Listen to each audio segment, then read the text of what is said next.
News 7 Rajasthan देख रहे सभी दर्शकों को मेरा नमस्कार। आप सभी का आभार, अभिनंदन और स्वागत है हमारे प्रोग्राम डिबेट यानी चर्चा में। आज शनिवार है और क्योंकि मौसम की वजह से भी और कई कारण ऐसे थे कि मैं कई शनिवार ऐसे गुजर गए जब कोई अच्छा प्रोग्राम आप लोगों के लिए लेकर के आने वाला था लेकिन नहीं लेकर के आ पाया।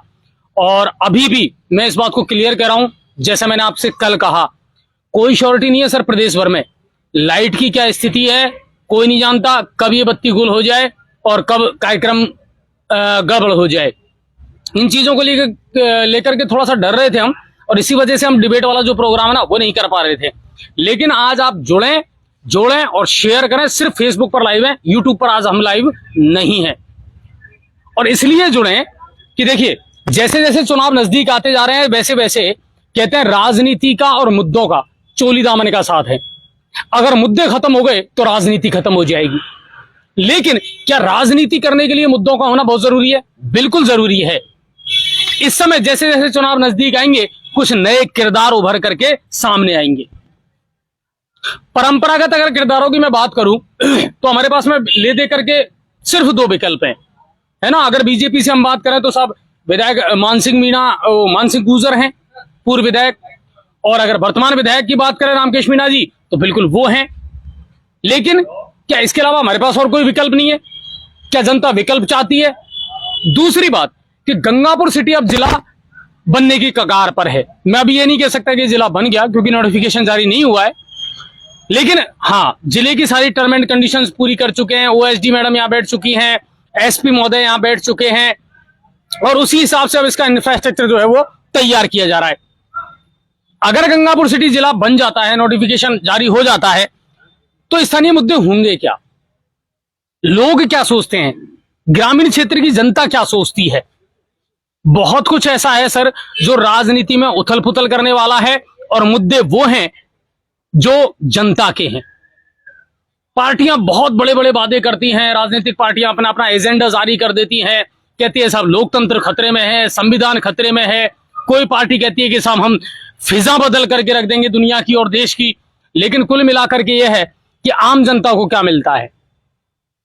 आज इन्हीं मुद्दों पर, इन्हीं विषयों पर हम चर्चा करेंगे और चर्चा में हमारे साथ जो जुड़ेंगे ना मेहमान, वो बड़े महत्वपूर्ण मेहमान हैं। महत्वपूर्ण इसलिए हैं, पूर्व एडीआरएम रघुवीर मीणा जी, कई बार मैं लाइव ले चुका हूं, कॉल के माध्यम से भी लाइव ले चुका हूं। एक बार हमने डिबेट प्रोग्राम यही नेहरू गार्डन से किया था, तब भी मैंने रघुवीर जी सर को यहां पर इन्वाइट किया था, वो जुड़े थे हमारे साथ में। एक चीज और आपने देखी होगी, आजकल लोग ब्यूरोक्रेट से यानी आईएएस आईपीएस से रिटायर होने के बाद में राजनीति ज्वाइन कर लेते हैं। हाँ, आज भी 17 ऐसे लोग थे जिन्होंने भारतीय जनता पार्टी की सदस्यता ग्रहण करी है। उनमें से कुछ कांग्रेस के भी थे, कुछ माकपा के भी थे, कुछ बसपा के भी थे। इसके अलावा रिटायर्ड आईएएस और आईपीएस अधिकारी थे जिन्होंने आज भारतीय जनता पार्टी ज्वाइन की। आखिर कारण क्या है? ब्यूरोक्रेट्स जो 60 साल तक सरकार की नौकरी करता है उसके बाद में उसका राजनीति में इंटरेस्ट क्यों है? क्या राजनीति इतना बढ़िया और सस्ता और मीठा हलवा है? क्या सब कुछ ब्लैक को व्हाइट करने का मौका मिलता है? या फिर उनका उद्देश्य दूसरा है कि हम वो अनुभव लेकर के जनता के बीच में जाएं और जनता के बीच में काम करें? मेरा ये मानना है सर, 10वीं 12वीं 8वीं फेल जाकर के अगर संसद में बैठता है उससे अच्छा तो यह है कि अनुभवी लोग राजनीति में आए, राजनीति करें, राजनीति को करीब से समझें और फिर जनता के मुद्दों को उठाएं। तो आज बहुत सारे मुद्दों पर आपसे बात करेंगे। शेयर करते रहना, शेयरिंग में कमी मत रखना। आपको एक शिकायत रहती है सर, ये डिबेट वाला जो प्रोग्राम आता है ना तो खबरें खो जाती है। खबरें नहीं खोने दूंगा, फटाफट खबरें सुनिए और फिर उसके बाद मेहमानों को मैं इन्वाइट करूंगा। राष्ट्रीय लेवल की जो बड़ी खबरें पहले उनसे आपको मैं रूबरू करवा देता हूं। आज प्रधानमंत्री मोदी ने 70,000 जो युवा हैं उनको बांटे हैं नियुक्ति के पत्र। और 7वां रोजगार ये मेला था। 20 राज्यों की 44 जगहों पर वीडियो कॉन्फ्रेंसिंग के माध्यम से प्रधानमंत्री मोदी ने ये नियुक्ति पत्र सौंपे हैं। और 1947 में ही आज के दिन हमारा जो तिरंगा झंडा है उसका अंतिम प्रारूप या मॉडल फाइनल किया गया था।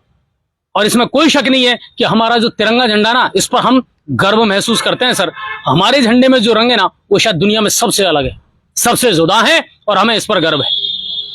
और 8 माह में अब तक केंद्र सरकार की अगर मैं बात करूं तो 4,33,000 ज्वाइनिंग लेटर अब तक प्रधानमंत्री मोदी दे चुके हैं। अच्छी बात है, देना चाहिए सर।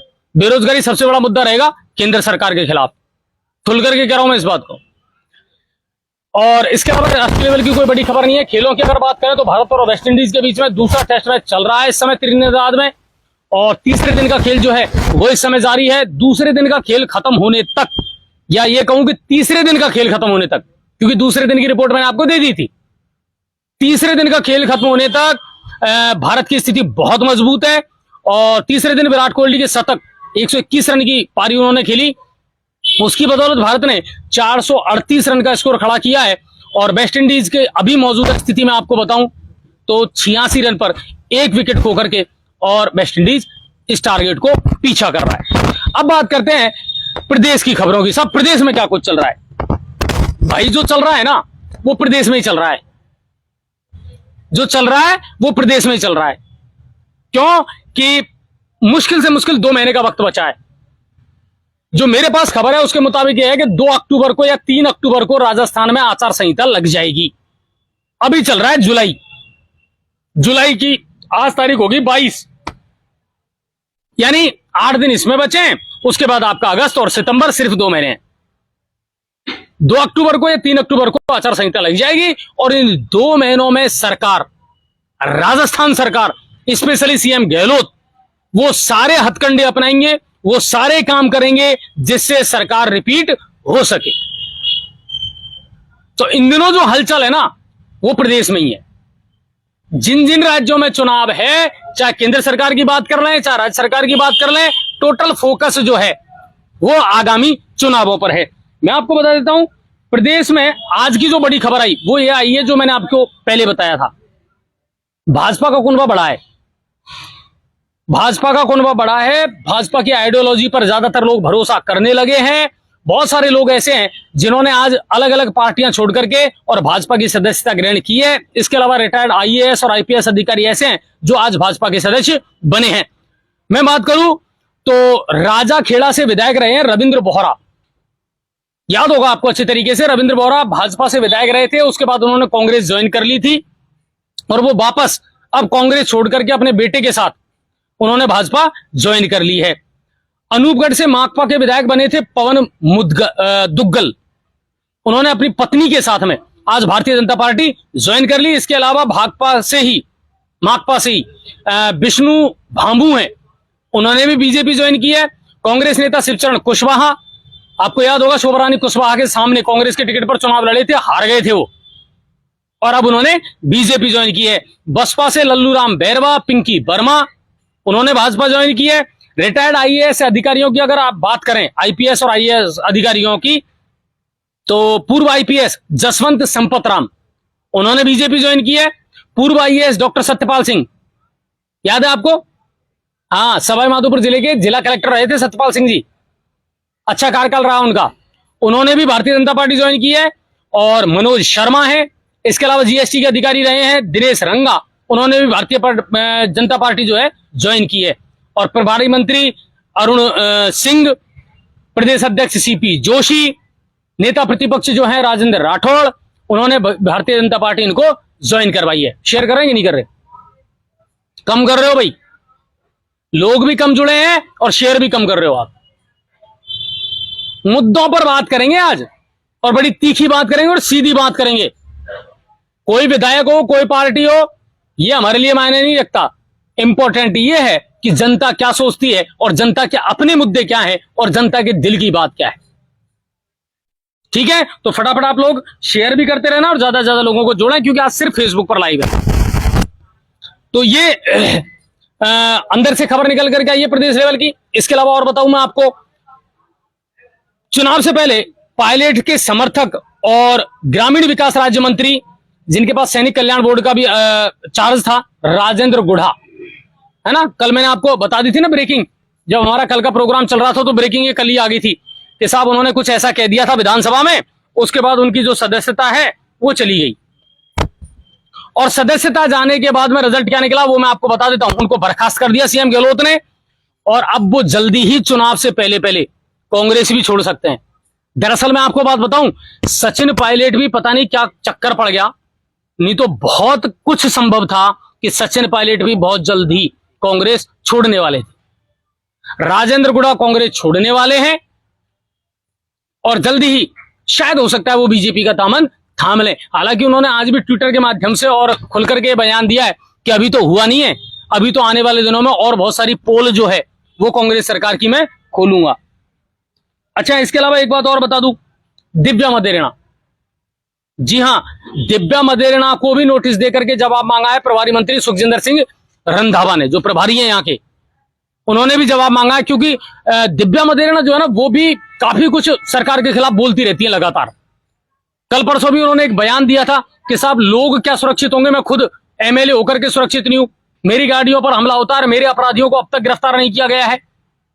तो इन बातों को लेकर के चाहे राजेंद्र गुड़ा हो, दिव्या मदेरणा हो, वेद प्रकाश सोलंकी हो, बहुत सारे विधायक ऐसे हैं जो अपनी ही सरकार के खिलाफ खुद संयम लोढ़ा, कई बार अपनी सरकार के खिलाफ ही आवाज उठा चुके हैं। तो क्या इनके खिलाफ कार्रवाई होगी? क्या हाईकमान इनको लेकर के सख्त होगा? अभी तो दिख रहा है कि सख्त होगा, लेकिन बाद में वही है ना कि राजनीति किस करवट बैठ जाए, कब अंगड़ाई ले लेना साहब पता नहीं चलता। हाँ, पता नहीं चलता, पल पल में राजनीति करवट लेती है। सीट आनी चाहिए, ये सबसे ज्यादा इंपॉर्टेंट है, चाहे किसी को भी शामिल करना पड़े, चाहे किसी को भी दूर करना पड़े। आगे बढ़ते हैं। और सीएम गहलोत ने आज कहा कि आरपीएससी को भंग करना और इसकी मांग उठाना बेवकूफी है। आरपीएससी भंग नहीं हो सकती, इसकी एक प्रक्रिया है, ये एक ऐसी संगठन है, एक ऐसी संस्था है जिसको भंग करना आसान नहीं है। इसके अलावा सीएम गहलोत ने आज एक तो जो इन दिनों कैंपेन चल रहा है भारतीय जनता पार्टी का, नहीं सहेगा राजस्थान, उस पर भी कटाक्ष किए हैं। मणिपुर में जो घटनाक्रम इन दिनों चल रहा है उसको लेकर के भी प्रधानमंत्री मोदी पर सीधे एलिगेशन लगाए हैं कि साहब जनता उनकी बात सुनती है, मानती है, लेकिन इतने लंबे समय बाद उनका बयान क्यों आया? कुल मिलाकर के है, आरोप और प्रत्यारोप की राजनीति चरम पर है और जनता कंफ्यूज है कि आखिर करें तो करें क्या। लेकिन मैं आपको बता देता हूं कि जो ताकत बुलेट में नहीं है ना, वो बैलेट में है। जनता को भी सोच समझ करके अब निर्णय लेने पड़ेंगे और जनता भी अब वो नहीं रही पहले वाली, बहुत जागरूक है, सोचती है, समझती है। मतलब अगर आप ये कहें कि साहब क्षेत्रवाद के नाम पर, जातिवाद के नाम पर अगर वोट मिल जाएगा तो अब धीरे धीरे ये जो गलतफहमी है ना, ये दूर हो रही है लोगों की, और ये बहुत जरूरी है। ठीक है, आगे बढ़ते हैं और अब बात करते हैं जो लोकल खबरें, वो बता देता हूं। करौली की अगर मैं बात करूं तो करौली सदर थाना पुलिस ने आज स्मैक की सप्लाई करने आए 2 युवकों के साथ में 3 लोगों को गिरफ्तार किया है। 35.40 ग्राम स्मैक थी और बाजार कीमत थी 6 लाख रुपए। इनमें से 2 लांबा हेड़ा 12 के रहने वाले हैं और एक बंदा वामचारी का है, जिनको पुलिस ने गिरफ्तार किया है। और इसके अलावा करौली से सपोट्रा के बसोड़ी, जी हां, वहां से एक खबर आई है हमारे पास में। हालांकि खबर थोड़ी सी 1-2 दिन पुरानी है। बालाजी के पास में, बसोड़ी बालाजी के पास में काली सिंध में डूबने से एक नाबालिग की मौत का मामला सामने आया है।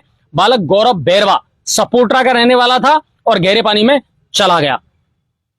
सबका पोस्टमार्टम करवा करके और परिजनों के सुपुर्द कर दिया गया है।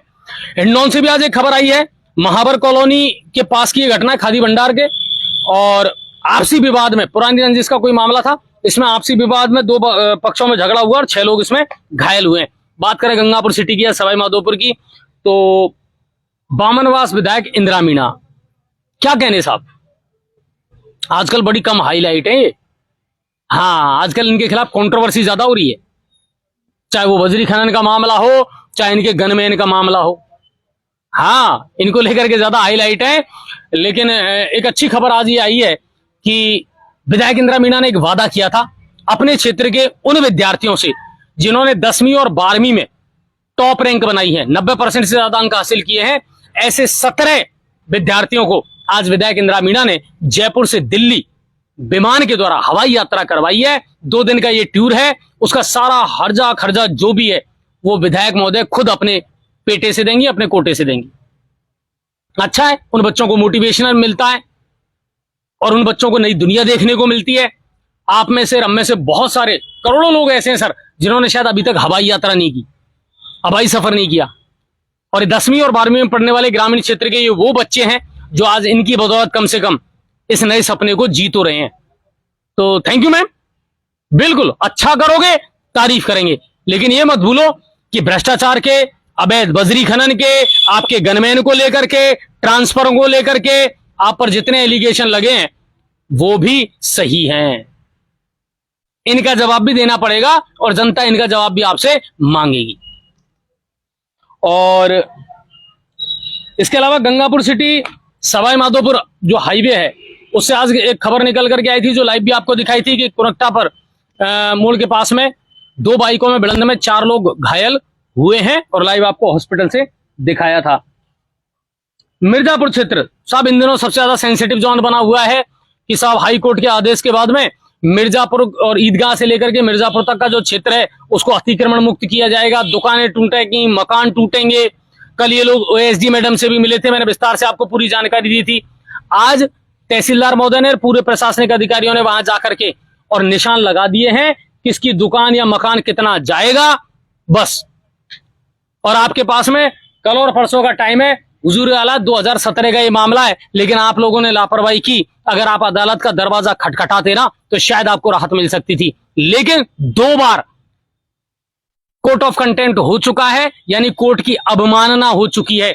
इसलिए प्रशासन भी अब आपको रियायत नहीं देगा। टूटेंगे मतलब टूटेंगे, ठीक है। हाँ, आप स्वतंत्र हैं, जहां भी जाएं, जिसकी शरण में जाना चाहें जा सकते हैं। बाकी प्रशासन ने आज जगह चिन्हित कर दी है, उसके बाद जेसीबी के माध्यम से इन सारे अतिक्रमण को तोड़ दिया जाएगा, हटा दिया जाएगा। ओके, आगे बढ़ते हैं। सांसद जौनपुरिया क्या कहने साहब, आज 52वां क्षेत्रीय दौरे पर रहे। कमी सुना होगा वैसे आपने 4 साल में, 5 साल में, है ना, कि सांसद जौनपुरिया ने जितना रहमो करम टोंक क्षेत्र पे किया है उतना शायद कभी सवाई माधोपुर और गंगापुर सिटी पे नहीं किया। खुल करके कहता हूं, पहले भी कई बार कह चुका हूं और अब भी स्पष्ट कह रहा हूं। और मैं एक बात और बता दूं आपको, आप ही को याद होगा, जो नियमित दर्शक है उनको मैंने बताया था, प्रधानमंत्री मोदी ने सभी सांसदों के लिए एक सर्कुलर जारी किया है कि आने वाले 3 महीने, 4 महीने, 5 महीने आपको हर हालत में फील्ड में ही रहना पड़ेगा। और शायद इसीलिए अब ये जो सांसद है ना, इनको अब जमीन नजर आ रही है, वरना ये पहले कभी नजर नहीं आए। आज जाकर के मैं आपको बता देता हूं, सांसद जौनपुरिया ने डाबर, खेड़ली, नागरहेड़ा, रमजानीपुरा इन गांवों का दौरा किया।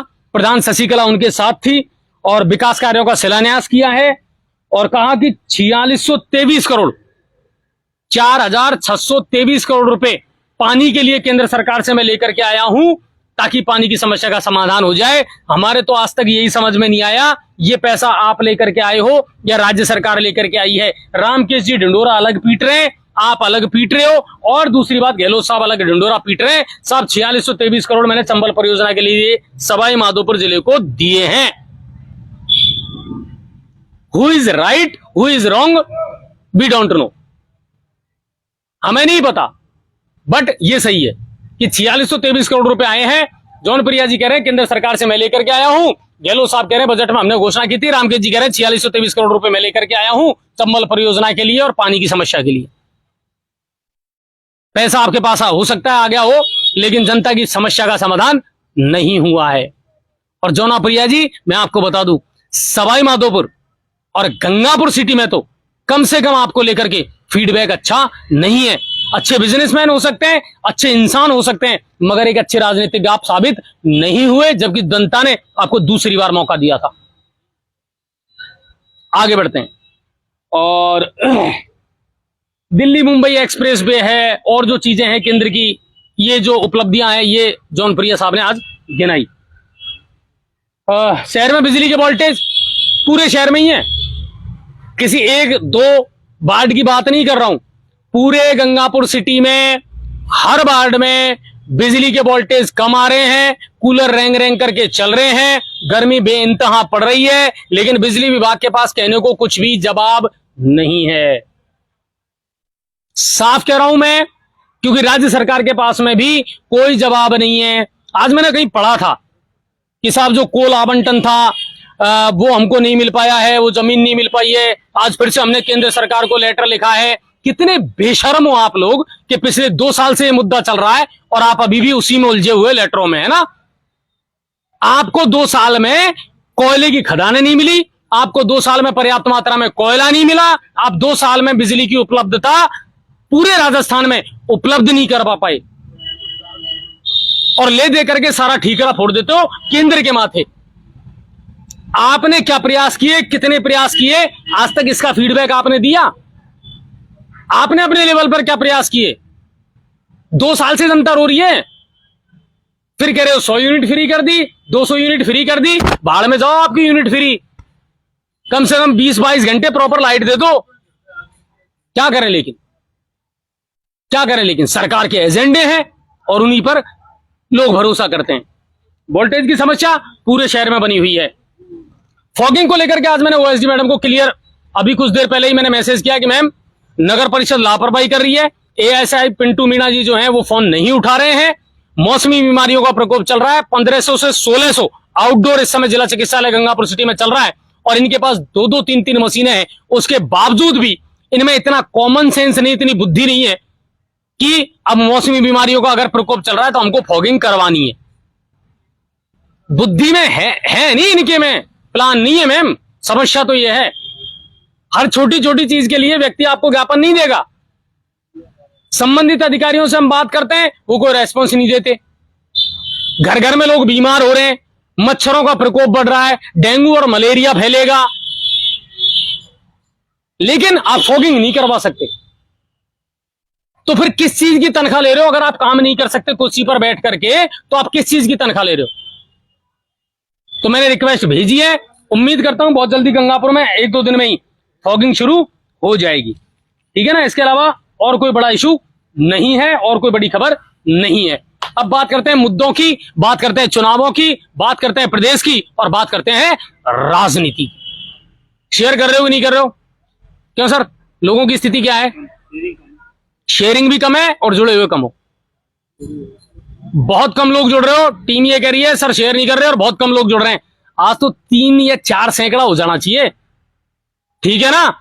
जितना दबा करके शेयर कर सकते हो कर दो और जितने लोगों को जोड़ सकते हो उतने जोड़ दो, क्योंकि बार बार ये मत कहना कि अजय जी ये मुद्दा नहीं उठाया, ये मुद्दा नहीं उठाया। सारे मुद्दों पर बात करेंगे, क्योंकि आज दोनों ही ऐसे व्यक्ति हमारे साथ में एक टेक्निकल चीज को ज्यादा समझते हैं, अधिकारी लाइन से रिटायर होकर के आए हैं। राजनीति में व्याप्त भ्रष्टाचार, राजनीति में व्याप्त कुरीतियां, उस पर उनसे खुल करके चर्चा करेंगे।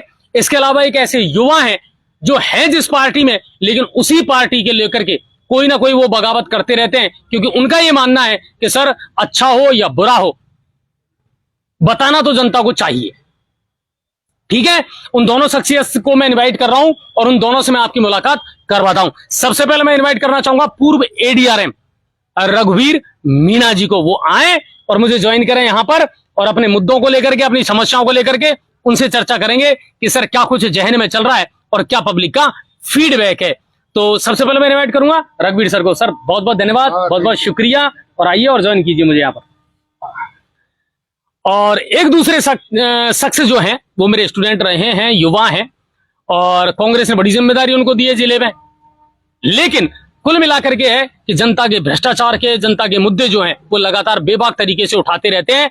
उनको मैं इनवाइट करना चाहूंगा सुबह सिंह सेमाड़ा।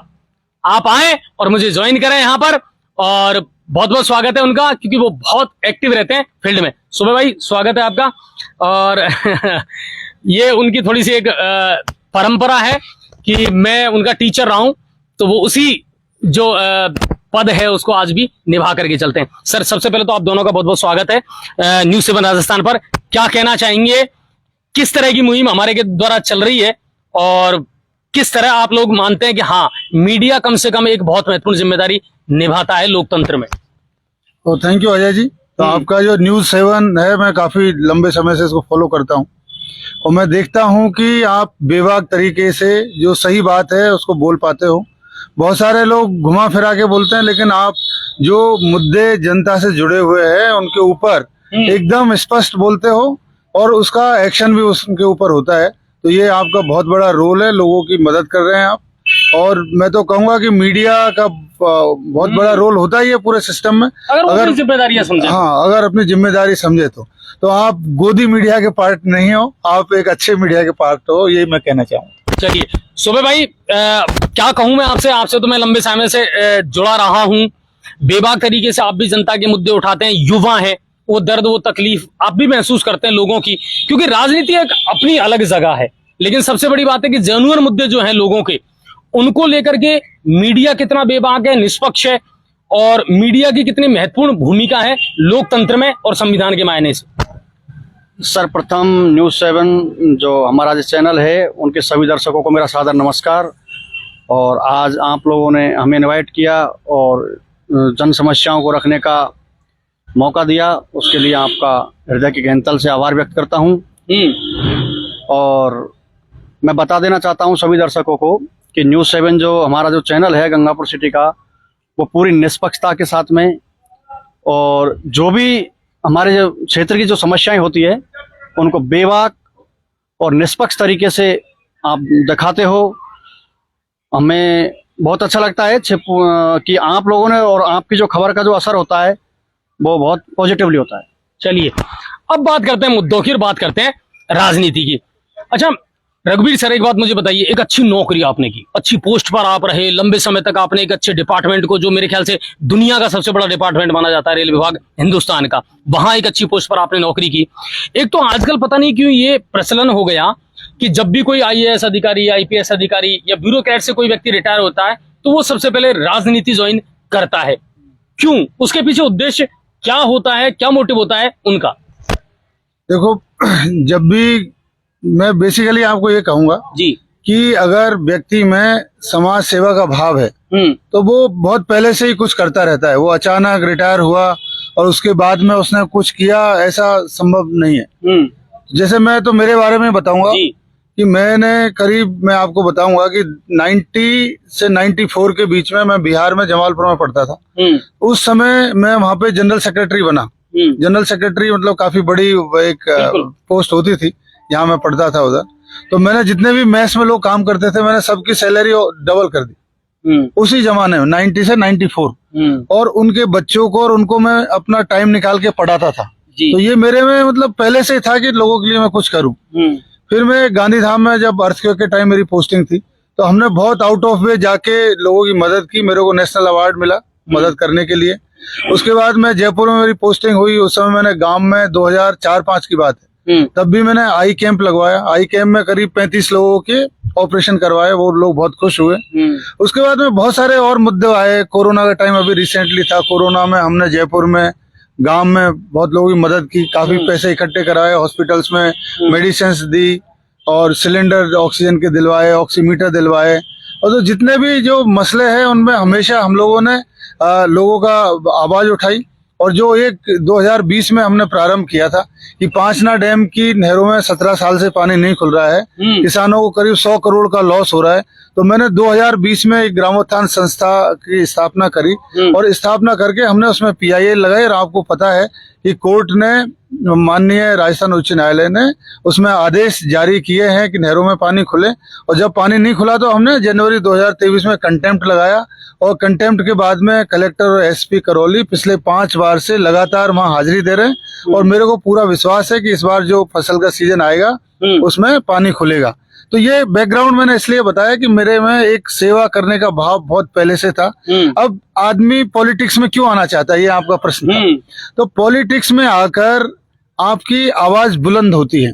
आप अगर विधानसभा में बात करते हो, आप संसद में बात करते हो, तो आपकी बात को तवज्जो मिलती है, उसका महत्व मिलता है। बेसिकली पॉलिटिशियंस जनता और सरकार के बीच की एक कड़ी है, संवाद।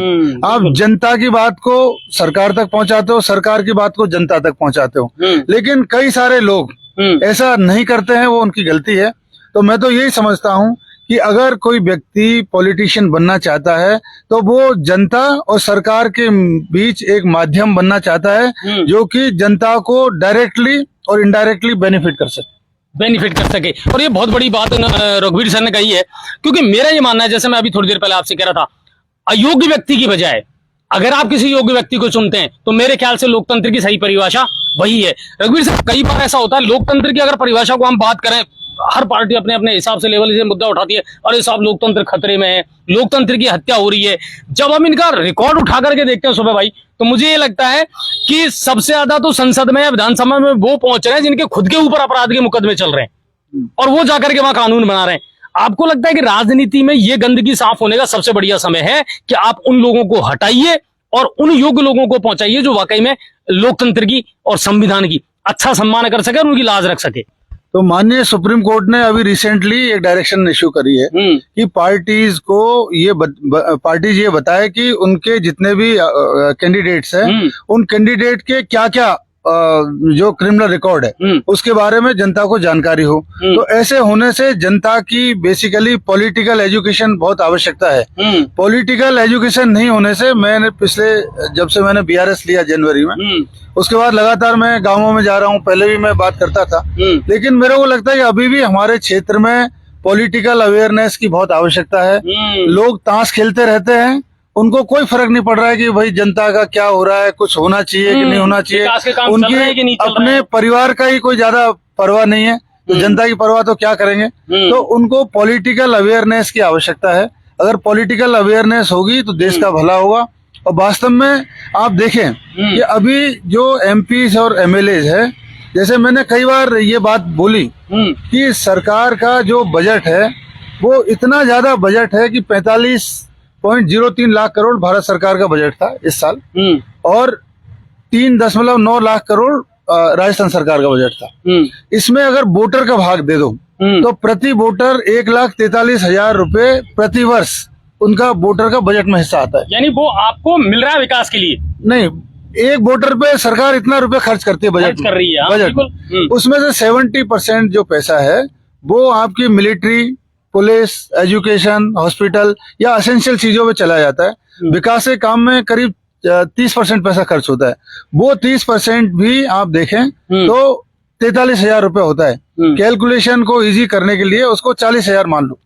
अब गंगापुर विधानसभा में इस बार 2,64,000 वोट है, इसको आसान मानने के लिए 250 मान लो, तो 2,50,000 इंटू 40,000 1,000 करोड़ रुपए होता है। तो गंगापुर विधानसभा क्षेत्र में 1,000 करोड़ रुपए के विकास कार्य इन वोटर्स के लिए हो रहे हैं देश में। तो अगर यहाँ नहीं हो रहे हैं तो वो पैसा कहीं दिल्ली में चला जाएगा, बॉम्बे में चला जाएगा या गंगा की सफाई के नाम पे लोगों की जेब में चला जाएगा। तो ये डिपेंड करता है यहाँ के नेताओं के ऊपर कि वो आपका हिस्सा आपको दिला रहे हैं अथवा नहीं।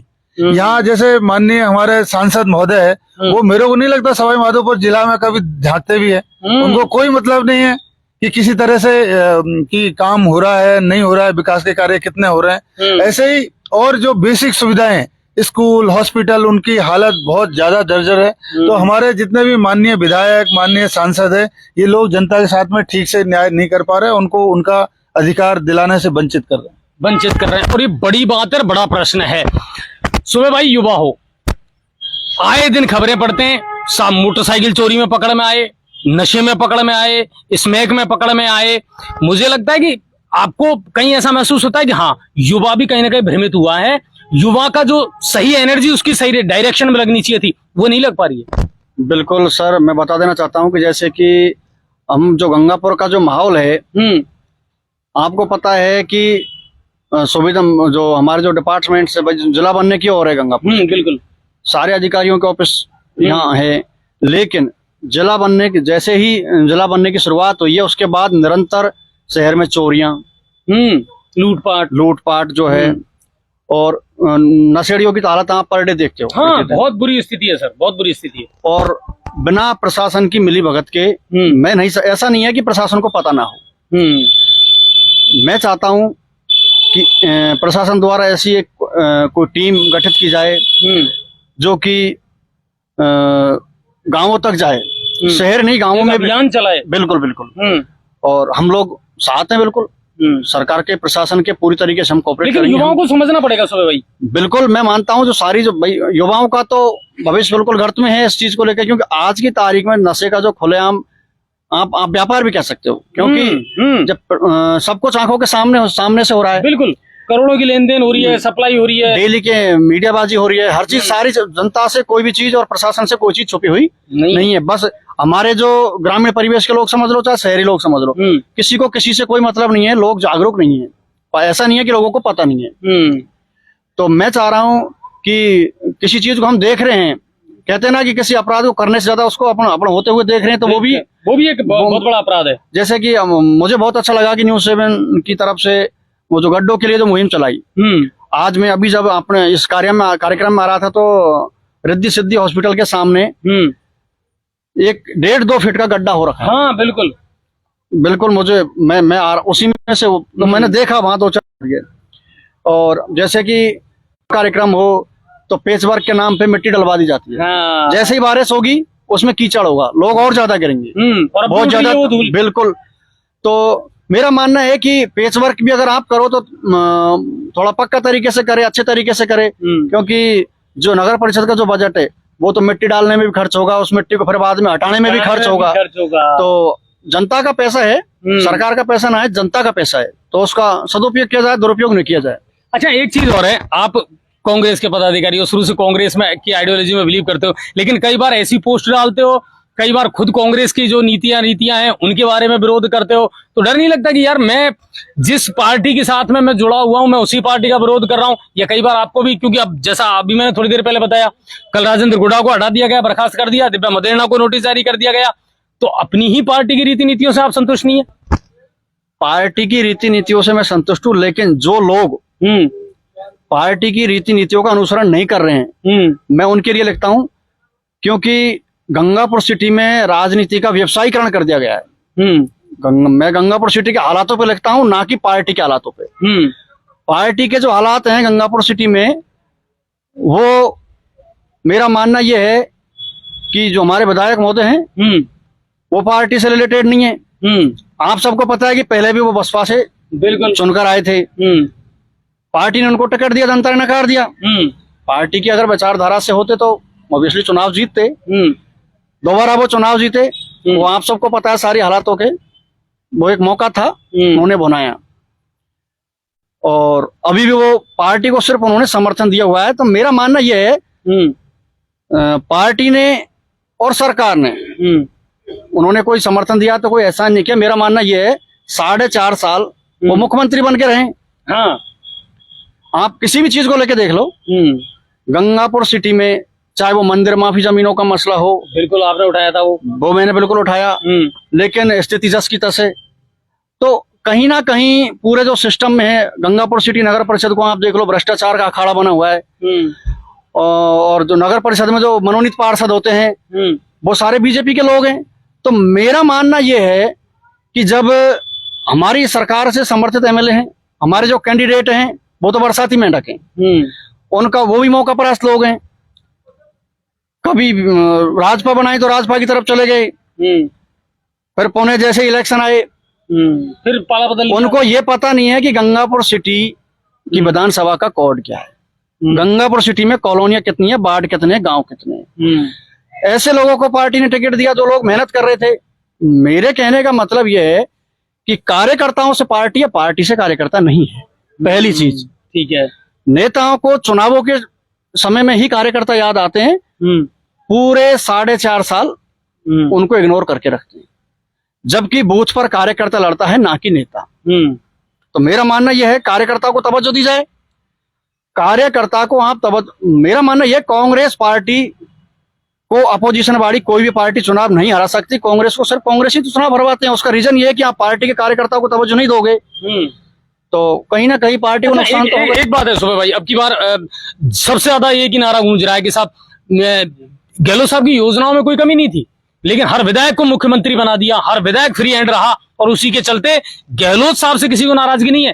पर राजस्थान में इस बार के चुनावों में कांग्रेस के हर विधायक से लोग नाराज हैं, क्योंकि उन्होंने जो अपनी मनमानी की है और जो इंफ्रास्ट्रक्चर है, ब्यूरोक्रेट्स है, उसको जो गड़बड़ किया है, वो सबसे ज्यादा आने वाले चुनावों में देखने को मिलेगा। मैं एक लाइन में जवाब देना चाहूंगा, कांग्रेस से बैर नहीं, विधायकों की खैर नहीं। अच्छा, ठीक है, क्योंकि पार्टी ने कुछ गलत नहीं किया।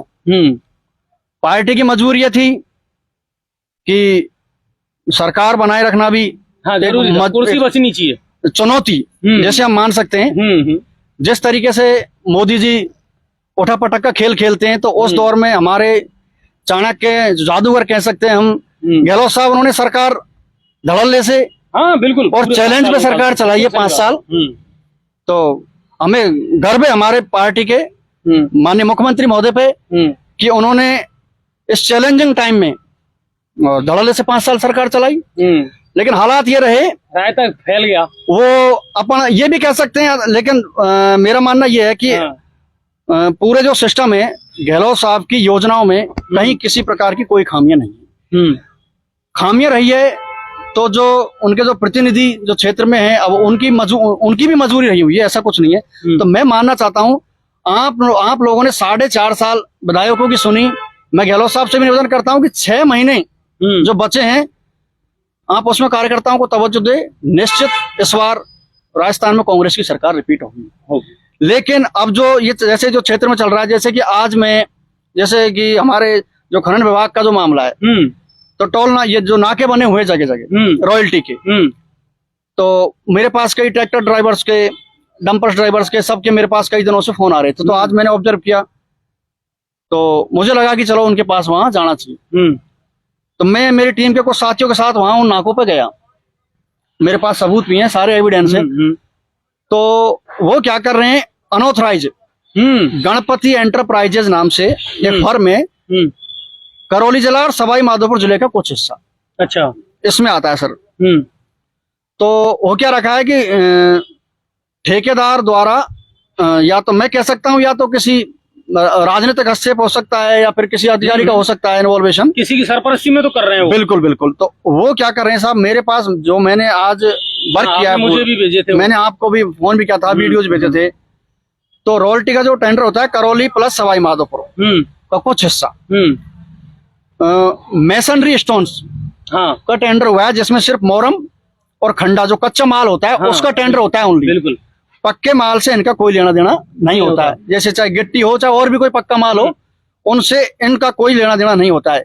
लेकिन इन जो हम जो कह सकते हैं कि जो अवैध रूप से जो ये पर्चियां जो काट रहे हैं, जगह जगह हफ्ता वसूली कर रहे हैं, ना उनके जो कर्मचारी है वो ऑथराइज है, ना वो जगह है वो ऑथराइज है, जगह कहीं और के नाम से चिन्हित है और दूसरी जगह पर्चे काट रहे। जैसे बिनेगा का टोल नाका है, बिनेगा में नहीं चल रहा, वो शाड़ोली में चल रहा। ओके, तो इस तरीके से। और जैसा कि जो पास जो होता है, तो 38 टन पास होता है। तो ये क्या है, ओवरलोडिंग में चल रहा है पूरा। ठीक है, जैसे 10 चक्का होता है, उसका ये 1600 रुपए की पर्ची काट रहे हैं 10 चक्का की, जबकि जो रिकॉर्ड के हिसाब से होती है वो 855 रुपए बनते हैं इनकी। अच्छा, जो भी कच्चे माल पे, ना कि पक्के माल पे। लेकिन क्रेशर वालों की मिली भगत से और ठेकेदार जो रोड पर जिनका काम चल रहा है, उन ठेकेदारों की मिली भगत समझ लो, आप कुछ भी समझ लो, अधिकारियों से मिली भगत समझ लो, नेताओं से मिली भगत समझ लो, जनता के साथ तो कहीं। अच्छा, एक बात है, मैं बीच में थोड़ा सा टोकना चाहूंगा। आपने ये पूरा विश्लेषण करा, आज आपने भी वहां जाकर के देखा, मेरे पास भी आपने सबूत भेजे, वो सारी चीज आपकी ठीक है। मुझे बताइए, सरकार आपकी और खनन मंत्री आपके प्रमोद जैन भाया जी कभी एक आध बार खुड़खुड़ा तो लेते कि सब सवाई माधोपुर में एक तो बजरी खनन, आज तक हमें यही नहीं समझ में आया रघुवीर सर कि बजरी खनन को लेकर के हो क्या रहा है। लाइसेंस भी हो गया, लीज भी दे दी, ना तो वो ठेकेदार के दर्शन हो रहे, बिजली पर फिर भी पुलिस पूरा कब्जा कर रही है, अवैध वसूली भी चल रही है, माफिया पैदा हो गए। मुझे समझ नहीं आता, जब सरकार आपकी है, मंत्री आपके हैं, तो अब से पहले आप लोग कहाँ थे? अब से पहले क्यों नहीं सवाल जवाब किए प्रमोद जैन भाया जी से? उन पे तो खुद पे बहुत आरोप लगते रहे। बिल्कुल सर, जैसा कि आपने भी पिछली जैसे 2020 में हुआ था रॉयल्टी का ताजपुर में, हाँ बिल्कुल, आप लोगों ने उठाया, जान पर खेल के मुद्दा उठाया। बिल्कुल, मैंने वो पूरा लाइव देखा। आपका बहुत बहुत धन्यवाद, क्योंकि आप खुद गया था ताजपुर। आपने जो मुद्दा उठाया उसकी वजह से ताजपुर के नाके पर कुछ तो शक्ति हुई। हाँ बिल्कुल। तो उसी, अब जब तक कोई बताएगा नहीं कोई भी समस्या है, जब तक कोई हमारे सामने किसी समस्या को रखेगा नहीं, हमें कैसे पता लगेगा? ठीक है, आज पिछले 3-4 दिन से मेरे पास ट्रैक्टर ड्राइवर्स के और भी लोगों के फोन आ रहे हैं, तो फोन कॉल सारे उनके सामने, चलो आज मैं खुद ऑब्जर्व करता हूँ। तो मैं खुद गया आज, तो वहां मेरे सच्चाई निकल के सामने आई। ये पूरी सच्चाई देखो किस तरीके से राजस्व, मतलब सरकार की आंखों में मिर्ची झोंक रहे ठेकेदार, जबकि पर्ची के नाम पे आप देख सकते हो जो रिकॉर्ड जो होती है वो सर टीपी होती है, लेकिन यहाँ सिर्फ ये पर्ची काटी जा रही है, टोकन पर्ची। आप तो टेक्निकल इश्यूज को ज्यादा समझते हो। ये मान्य है क्या? ये किस तरह की पर्चियां हैं, किस तरह काटे जाती है? ना इस पे फर्म का नाम, कहीं किसी प्रकार की, जबकि गणपति एंटरप्राइजेज नाम से जो टेंडर हुआ है, आज मेरी ठेकेदार से बात हुई है, एएमई साहब से बात हुई है और एसएमई साहब से बात हुई है। मैं उनके द्वारा दिए गए जवाबों से बिल्कुल असंतुष्ट हूँ। मैंने मंत्री जी को फोन लगाया, रिसीव नहीं किया उन्होंने। लेकिन मैं उक्त प्रकरण को लेकर मैं चुप बैठने वाला नहीं हूँ। जिस मेरा एक साथी था, तो उसने जो वीडियो बनाए थे वहां के, तो ठेकेदार के लोग आए, हाँ, वो मोबाइल भी और उससे मोबाइल छीन के ले गए। अभी भी मोबाइल उन्हीं के पास है। अब आप देख लो उनके हौसले कितने। तो ये दबंगई देख लो आप तो। लेकिन मेरा मानना ये है, संघर्ष किया है, संघर्ष करूंगा, ना रुकूंगा ना झुकूंगा। मैं जो मेरा जो सिस्टम है, मैं बिल्कुल बेरोक टोक तरीके से चलता रहूंगा। जो भी समस्याएं आएंगी उनका समाधान करेंगे। नहीं, लेकिन पार्टी के विपरीत जाकर के करोगे तो अगर पार्टी ने बर्खास्त कर दिया तो फिर क्या करोगे? पार्टी कह देगी आप तो हमारी आइडियोलॉजी के खिलाफ जाकर के काम कर रहे हो और गलत मुद्दे उठा रहे हो। ये जो मेरा मामला है, ये पार्टी के खिलाफ नहीं है, सरकार के उन भ्रष्ट अधिकारियों के खिलाफ है, जो उनकी नाक के नीचे, उनकी आंखों के सामने, और हमारे क्षेत्र की जो एक बात था, पूरा जो सिस्टम है उसमें मिला के वो वहां ज्यादा पैसा देंगे तो यहाँ आके फिर महंगे उसमें बेचेंगे। भाई हमारा जो चाहे आप पूर्ति तो करेंगे, कोई भी जो मटेरियल है, भाई आप ऊपर पैसा दोगे तो वो तो धीरे धीरे वो सर्कुलेट होके और पूरा बाहर तो वहीं आना है, पब्लिक के ऊपर आएगा पूरा सिस्टम। तो मेरी जो लड़ाई है वो सरकार से नहीं है, मेरी जो लड़ाई है वो सिर्फ अधिकारियों से है, सिस्टम से है। भाई आप लोगों को सरकार ने किस लिए, आप तो सरकार को, मैं तो सरकार के फेवर में कर रहा हूँ ना। हाँ। सरकार को राजस्व का घाटा हो रहा है। तो मैं, ऐसा नहीं है सर कि मैं सरकार के खिलाफ हूँ। मेरा उद्देश्य ये है, ये पर्ची सिस्टम बंद हो, टीपी दे, और पक्के माल से तो उनको कोई लेना देना ही नहीं है। हाँ। जब मोरम पे और पत्थर पे है, खंडे पे है, नंबर 1 में जाने दो, नंबर 1 में जाने दो ना। ओवरलोड क्यों दे रहे हो? हाँ, पर्ची क्यों भाई? अगर आपको देना है तो ओरिजिनल टीपी दे आप। और ये कहां से आगे बीच में वसूली वाले जगह जगह दुकान खोल दी, लोगों को डराते धमकाते। जब आप मेरे जैसे आदमी से, मेरे जैसे व्यक्ति के साथ में जो आदमी है, उसको, वो तो मेरे बाद की घटना है, मेरे सामने अगर होती तो रिजल्ट कुछ और होता। मैं पीछे हटने वाला व्यक्ति हूं नहीं। और रही बात उन चीजों की जो आप बता रहे हो, तो उनसे मुझे किसी चीज का कोई डर नहीं है। मैं जनहित के लिए लड़ रहा हूँ, मेरा व्यक्तिगत कोई स्वार्थ नहीं है। मैंने जो भी मुद्दे उठाए लीगली उठाए, चाहे वो ग्रीष्मकालीन अवकाश में स्कूलों का मुद्दा हो। हाँ, बिल्कुल मैंने सिस्टम से उठाया, और जिन्होंने मनमानी की उसको पनिशमेंट मिला, नहीं मिला, उसके खिलाफ मेरी आज भी कार्रवाई निरंतर जारी है। ऐसा नहीं है, बीकानेर अभी जाके आया हूं, निदेशक महोदय से मेरी मुलाकात हुई है। ऐसा नहीं है कि एक संस्था, एक बिल्डिंग, उसमें आप 2-2 संस्थाएं चला रहे हो। एक बस की स्ट्रेंथ है 50 सीट की, आप 70 स्टूडेंट भर रहे हो। स्कूल में बैठाने की क्षमता 600 बच्चों की नहीं है, आप 4-4 हजार स्टूडेंट लेके बैठे हो। कुछ तो आप नियम कानूनों को पालन करो। ऐसा नहीं है। और अधिकारी भी उनसे मिले हुए हैं, मेरी मीटिंग हुई तो अधिकारी बोलते कुछ नहीं ऐसा है। अगर आपको नियम कानूनों की पालना नहीं करवानी तो बनवाए क्यों? वो कैंसिल करवा दो उनको। तो अपन किसी से, कुल मिला करके ये है कि हंगामा करना मेरा मकसद नहीं। मैं चाहता हूं कि सूरत बदलनी चाहिए, बिल्कुल दशा और दिशा ये बदले। और वो है कि युवा मन की पीड़ा भी है, दर्द भी है कि सर ये होना चाहिए। रात दिन वो भ्रष्टाचार, वो सारी चीजें हम देख रहे हैं, हम कैसे सहन कर लें? पार्टी अलग चीज है, लेकिन मेरी अपनी भी तो एक आइडियोलॉजी है कि मैं युवा हूं और मैं चाहता हूं कि जनता की ये समस्या है, भ्रष्टाचार है, हमारा अपना पैसा है सर, इसका सदुपयोग हो। हमारी गंगापुर सिटी की जो हालत है सर, आप सबको पता है, दर्शक देख रहे हैं उनको पता है, अधिकारी को पता है। गंगापुर सिटी 15 मिनट की बरसात नहीं झेल सकता। 15 मिनट अगर बारिश हो गई तो हमारा जो फवारा चौक है वो बिल्कुल तालाब की शक्ल ले लेगा। उसका रीजन है कि रिकॉर्डेड नाला है वो 10 फीट का है, 15 फीट का है। अब उस पर तो अतिक्रमण करवा के दुकानें बनवा दी। नाले की चौड़ाई रहेगी हमारी 2 फीट की, उसकी भी हम टाइम पे सफाई नहीं करते हैं। पहली बात। दूसरी बात, जो LNT है उसने जो सीवरेज का काम छेड़ रखा है, पूरे जब से काम चल रहा है गंगापुर वासी खून के आंसू रो रहे हैं। आप सबको पता है, चैम्बर कहीं ऊंचा है कहीं नीचा है, कितने लोगों का नुकसान हो रहा है, कितनी असुविधाएं हो रही है, किसी को कोकला हो गया नीचे, किसी को कोई लेना देना नहीं है। वो कितनी सक्सेस हुई है, कितनी न्यू हुई है, कोई फीडबैक तो होगा भाई। किसी, चाहे कोई अधिकारी हो, कोई जनप्रतिनिधि हो, किसी को। अच्छा, कभी सुबह इन बातों को लेकर के विधायक साहब से बातचीत नहीं होती आपकी? मेरा मानना यह है, हाँ, मैं जिस दरवाजे को एक बार छोड़ देता हूँ, मैंने कभी कोई भी चीज हो जिससे मैं एक बार मैंने पीठ फेर ली तो मैंने मुड़ के नहीं देखा, हालात चाहे कुछ भी हो।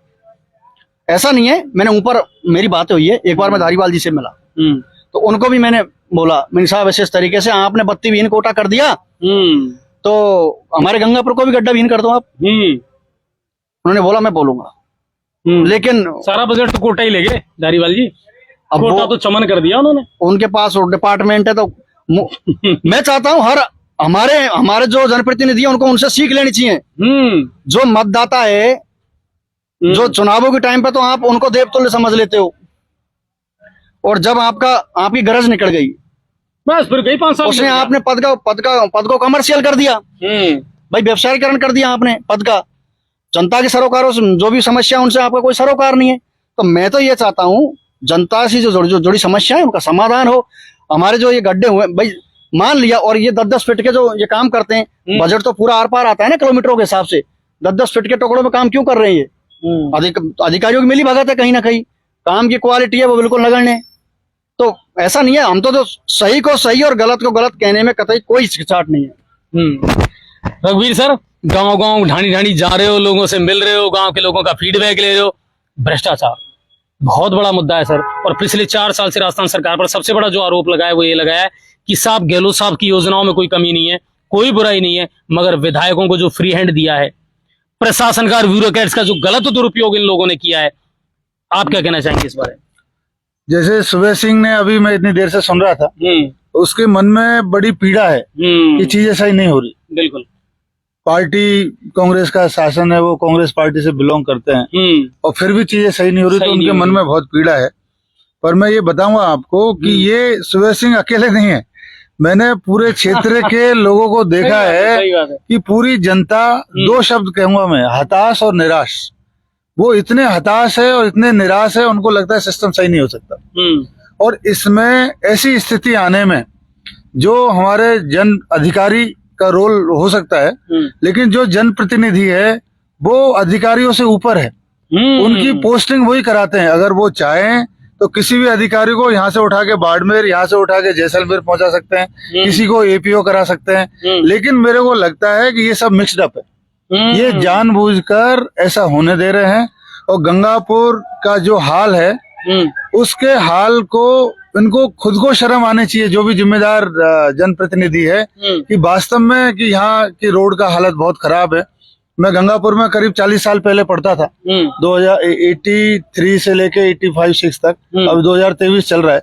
तो उस समय गंगापुर, आज से गंगापुर बेटर गंगापुर था बिल्कुल। जबकि इतना फंड आया, ये सब चीजें हुई, उससे गंगापुर की स्थिति बहुत अच्छी होनी चाहिए थी।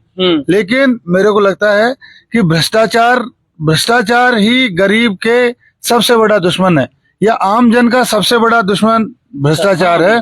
और भ्रष्टाचार के कारण है कि या तो जनप्रतिनिधि लोगों को अतिक्रमण करवा देता है, या जो पब्लिक की फैसिलिटी है उसको ठीक से उपयोग में नहीं आने देते हैं, या L&T अगर काम कर रही है, L&T एक अच्छी फर्म है, हम सब लोग जानते हैं, तो या तो उसको फ्री हैंड नहीं दिया जा रहा, और अगर फ्री हैंड दिया जा रहा है और अगर वो ठीक से काम नहीं कर रही है तो उसको टर्मिनेट कर देना चाहिए। और अगर टर्मिनेट नहीं कर रहे, अल्टीमेटली जो यहाँ के आम जन है गंगापुर सिटी के, वो भुगत रहे हैं, उनको साथ में बहुत ज्यादा एक तरह से मैं कहूँगा अन्याय हो रहा है। और ये ठीक से जो काम नहीं कर रहे हैं, इसमें अधिकारियों के साथ साथ जो जिम्मेदार जनप्रतिनिधि है, चाहे वो नगर परिषद के हो या वो माननीय विधायक महोदय हो, इन सबको देखने की आवश्यकता है कि ऐसा क्यों हो रहा है। इनको ये समझना चाहिए कि गंगापुर के जो लोग हैं पूरे फील्ड में, ये जो हताशा और निराशा का माहौल है, ये नहीं हो रहा है। आज मैंने एक अखबार में खबर पढ़ी, इसके साथ साथ किसानों से संबंधित, किसानों के साथ जो इतना बड़ा छलावा गंगापुर ब्लॉक में हुआ है, वो शायद कहीं नहीं हुआ। सरसों के लिए 4800 लोगों का ये था कि 4800 लोग बेच सकते हैं, उनकी जगह 67 लोगों ने बेची एमएसपी पर। और चना है वो 1000 लोग का एस्टिमेशन था, उसकी जगह 3 लोगों ने बेचा। तो ऐसा क्यों हुआ? आखिर गंगापुर ब्लॉक में एमएसपी पे परचेज क्यों नहीं हो पाई? कौन इसके लिए जिम्मेदार है? जो किसानों को इतना रुपए का नुकसान हुआ है, जिनकी नहीं बिक्री हुई, और रख के बैठे थे सर, बहुत टाइम सब लोग रख के बैठे हुए हैं, उनमें कभी गिरदावरी नहीं मिल रही, कभी कुछ प्रॉब्लम है। तो जो भी आदमी नहीं दिला पाया, तो हमारे जो जनप्रतिनिधि है या जो अधिकारी इसके लिए जिम्मेदार है, क्या वो अपनी जेब से उन किसानों की भरपाई करेंगे? उनसे कोई ये पूछे कि जो हमारे किसान भाई है उनको जो इतना बड़ा करोड़ों रुपए का नुकसान हुआ इस बार गंगापुर सिटी में, गंगापुर सिटी ब्लॉक में एमएसपी पे परचेज नहीं होने से, तो उसका क्या किया जाएगा? तो कौन जिम्मेदारी लेगा उसकी? कौन जिम्मेदारी जवाब ले? तो कोई तो पूछे, कोई इन राजनेताओं से पूछे, अधिकारियों से पूछे भाई क्या हुआ। इसके ऊपर मैं तो कहूंगा कि एक पूरी जांच एस्टेब्लिश होनी चाहिए और जांच की रिपोर्ट 15 दिन के अंदर, ऐसा नहीं कि 150 दिन लगा दें, 15 दिन के अंदर हो, उसमें जिम्मेदारी फिक्स हो और उन पर सख्त कार्रवाई होनी चाहिए। एमएसपी पर लगातार मैंने भी ये मुद्दा उठाया है। बामनबाद, चौथा बरवाड़ा, खंडार सब जगह खरीद हुई है। गंगापुर एक ऐसा ब्लॉक था जिसमें एमएसपी पर खरीद नहीं हो पाई। अधिकारियों से जब मैं बात करता था तो वो कहते थे साहब अभी तो उनकी हड़ताल चल रही है, फिर कहते थे साहब वो पोर्टल नहीं खुल पा रहा है, सर वो ऑनलाइन गिरदावरी नहीं हो पा रही है। लेकिन जो वास्तविकता है वो अभी आपको रघुवीर सर ने बताई कि ये है। एक सबसे बड़ा मुद्दा और है रघुवीर सर, और मैं ही नहीं बल्कि मैं ये मानता हूं कि मैं लगातार उस चीज को बहुत करीब से देखता आ रहा हूं, मैंने उसके बहुत सारे आंकड़े निकाले। जल जीवन मिशन योजना केंद्र सरकार की महत्वपूर्ण योजना थी सर। केंद्र सरकार ने अपना पैसा, अपना फंड देने में कोई कमी नहीं रखी है, लेकिन उसके बावजूद भी पूरे देश भर में राजस्थान सबसे पिछड़ा है। जलदाय मंत्री महेश जोशी आज तक विधानसभा में कोई संतोषप्रद जवाब अपने विधायकों को नहीं दे पाए हैं। जल जीवन मिशन योजना कितना बड़ा घोटाला है? जल जीवन मिशन बहुत बड़ा घोटाला, उसमें लोग एक्सेप्ट कर रहे हैं। मैं आपको ये बताऊं कि जब पाइपलाइन का रिसीट हो जाती है तो पाइपलाइन का इनका 80% पेमेंट नॉर्मली हो जाता है। तो पाइपलाइन आई, पाइपलाइन का पेमेंट हो गया, लोगों की जेब में पैसे चले गए। उसके बाद जनता को पाइपलाइन आने से पानी नहीं मिलता है। आपने टंकी बना दी, पाइपलाइन डाल भी दी, लेकिन आपको कनेक्शन नहीं है, पानी नहीं मिला। मेरे को लगता है कि गंगापुर विधानसभा क्षेत्र के लगभग 95% बोल रहा हूं मैं, 95% जगह पानी की उपलब्धता नहीं हो पा रही है और ठीक से काम नहीं हो रहा है। और बेसिक उसका एक कारण और मैं बताऊंगा कि जो चंबल से पानी आ रहा है वो पानी की आवश्यकता 25 MLD है, मिलियन लीटर पर डे। हाँ बिल्कुल। और सप्लाई हो रहा है 6 MLD, करीब 1/4 से भी कम। अब जब इतना 25 के अगेंस्ट में 6 MLD पानी हो रहा है तो पानी दोगे किसको? तो आपने पाइपलाइन डाल दी, टंकी बना दी, उसका क्या फायदा? खर्चा पूरा कर दिया लेकिन जनता को फायदा नहीं हो रहा है। तो पैसे तो इनको सिस्टमेटिक तरीके से पहले चंबल का जो कार्य है, अभी इन्होंने टेंडर दिया ये जुलाई के साथ शुरुआत में या ये जून के एंड में। अब बरसात का मौसम चालू हो गया है। अब बरसात का मौसम चालू होने के बाद में काम हो नहीं सकता, काम बरसात खत्म होगी फिर होगा, तो गया 4-5 महीने फिर से। तो ये पहले क्यों नहीं कर पा रहे थे इस काम को? ये कोई इनसे पूछे। और जो हमारे जनप्रतिनिधि है, इन सब जो इस तरह की एमएसपी की चीज है, जल जीवन मिशन है, स्कूलों की कंडीशन है, हॉस्पिटल्स में एम्बुलेंस काम नहीं कर रही है, एम्बुलेंस में ड्राइवर नहीं है, इनके लिए कौन बात करेगा? पर मेरे को लगता है ये लोग अपने अपने व्यापार में, अपने चीजों में इतने ज्यादा बिजी हो गए हैं कि जनता की सेवा से इनको कोई ज्यादा मतलब नहीं है और केवल अपने निजी कार्य ये लोग कर रहे हैं। इसी वजह से जनता परेशान है। अच्छा, एक चीज आपने बड़ी जोरदार कही रघुवीर सर, और सुबह भी यही है कि शायद कहीं ना कहीं राजनीति का या लोकतंत्र का जो मूल भाव था ना वो खो गया। सिर्फ स्वार्थ की राजनीति रह गई। ठीक है, मैं हूं और मैं आने वाली पीढ़ियों के लिए इतना कर जाऊं कि मैं अगर चुनाव भी ना लड़ूं, जीतू भी ना तो मेरे बच्चे जो है ना वो आराम से पीढ़ियों तक कमा करके खाते रहे। इतना धन उनके लिए इकट्ठा कर जाऊं, इतनी प्रॉपर्टी में बजाना जाऊं। जो बंदा विधायक बन गया, जो बंदा सांसद बन गया, उसके बाद फिर आप एलिगेशन देखो, इतनी प्रॉपर्टी इसने यहाँ खरीद ली, इतने होटल यहाँ खड़े कर लिए, आज तो साहब आपका पेट्रोल पंप भी हो गया, कल बस स्टैंड का ठेका भी आपने ले लिया। ये सारी जो चीजें हैं, आपको लगता है, आप तो खुद ब्यूरोक्रेट्स रहे हैं और उस समय का जो आपका अनुभव है, लेकिन हालांकि आपका डिपार्टमेंट एक ऐसा था कि आसानी से कोई छेड़ता नहीं है, लेकिन क्या वाकई में ब्यूरोक्रेट्स या अधिकारी काम तो करना चाहते हैं, लेकिन राजनीति में बैठे हुए रसूखदार लोग उनको काम नहीं करने देना चाहते? देखो, बेसिकली मैं देख रहा हूँ कि जो वातावरण है, आप जैसे एक खुशबू की जगह में कहीं गार्डन में जाओ, आपके मन में एक बड़ी अच्छी फीलिंग आएगी कि यार फ्लावर्स है और बड़ा अच्छा माहौल है। एक आप नाली के पास जाओ तो आपको मन में बड़ी घिन्नता आएगी कि यार कहाँ कैसी जगह है। तो यही हाल हर चीज में अप्लाई होती है। अब ये जो पॉलिटिकल सिस्टम जो बन गया है, ये इतने आपस में जो पैसे कमाने की होड़ इन राजनेताओं में हो गई है। आप किसी भी जो विधायक का, इन लोगों का आप नाम ले लो, उन्होंने क्या वो कर रहे हैं जनता को पूरा पता है। तो जनता को इनको जवाब देना चाहिए कि भाई साहब आपको हमने क्यों चुना था। आपको इसलिए नहीं चुना था कि आप अपना पेट भरो, अपने जेब भरो, आपको इसलिए चुना था कि आप जनता के काम कराओ। तो जनता के वास्तव में काम नहीं हो रहे हैं और जनता बेहद हताश और निराश है। फिर भी मैं कहूंगा कि जनता इनको जवाब देगी और जनता जरूर से जरूर इनका इलाज कर सकती है, जनता, और जनता ही इलाज करेगी। अच्छा सुबह मुझे एक बात बताओ, जनता का जागरूक रहना कितना जरूरी है, जनता को नॉलेज होना कितना जरूरी है, और स्पेशली सबसे बड़ी बात है कि वो कहते हैं ना कि बहुत गई न थोड़ी रही, अब तो अत्य की होगी।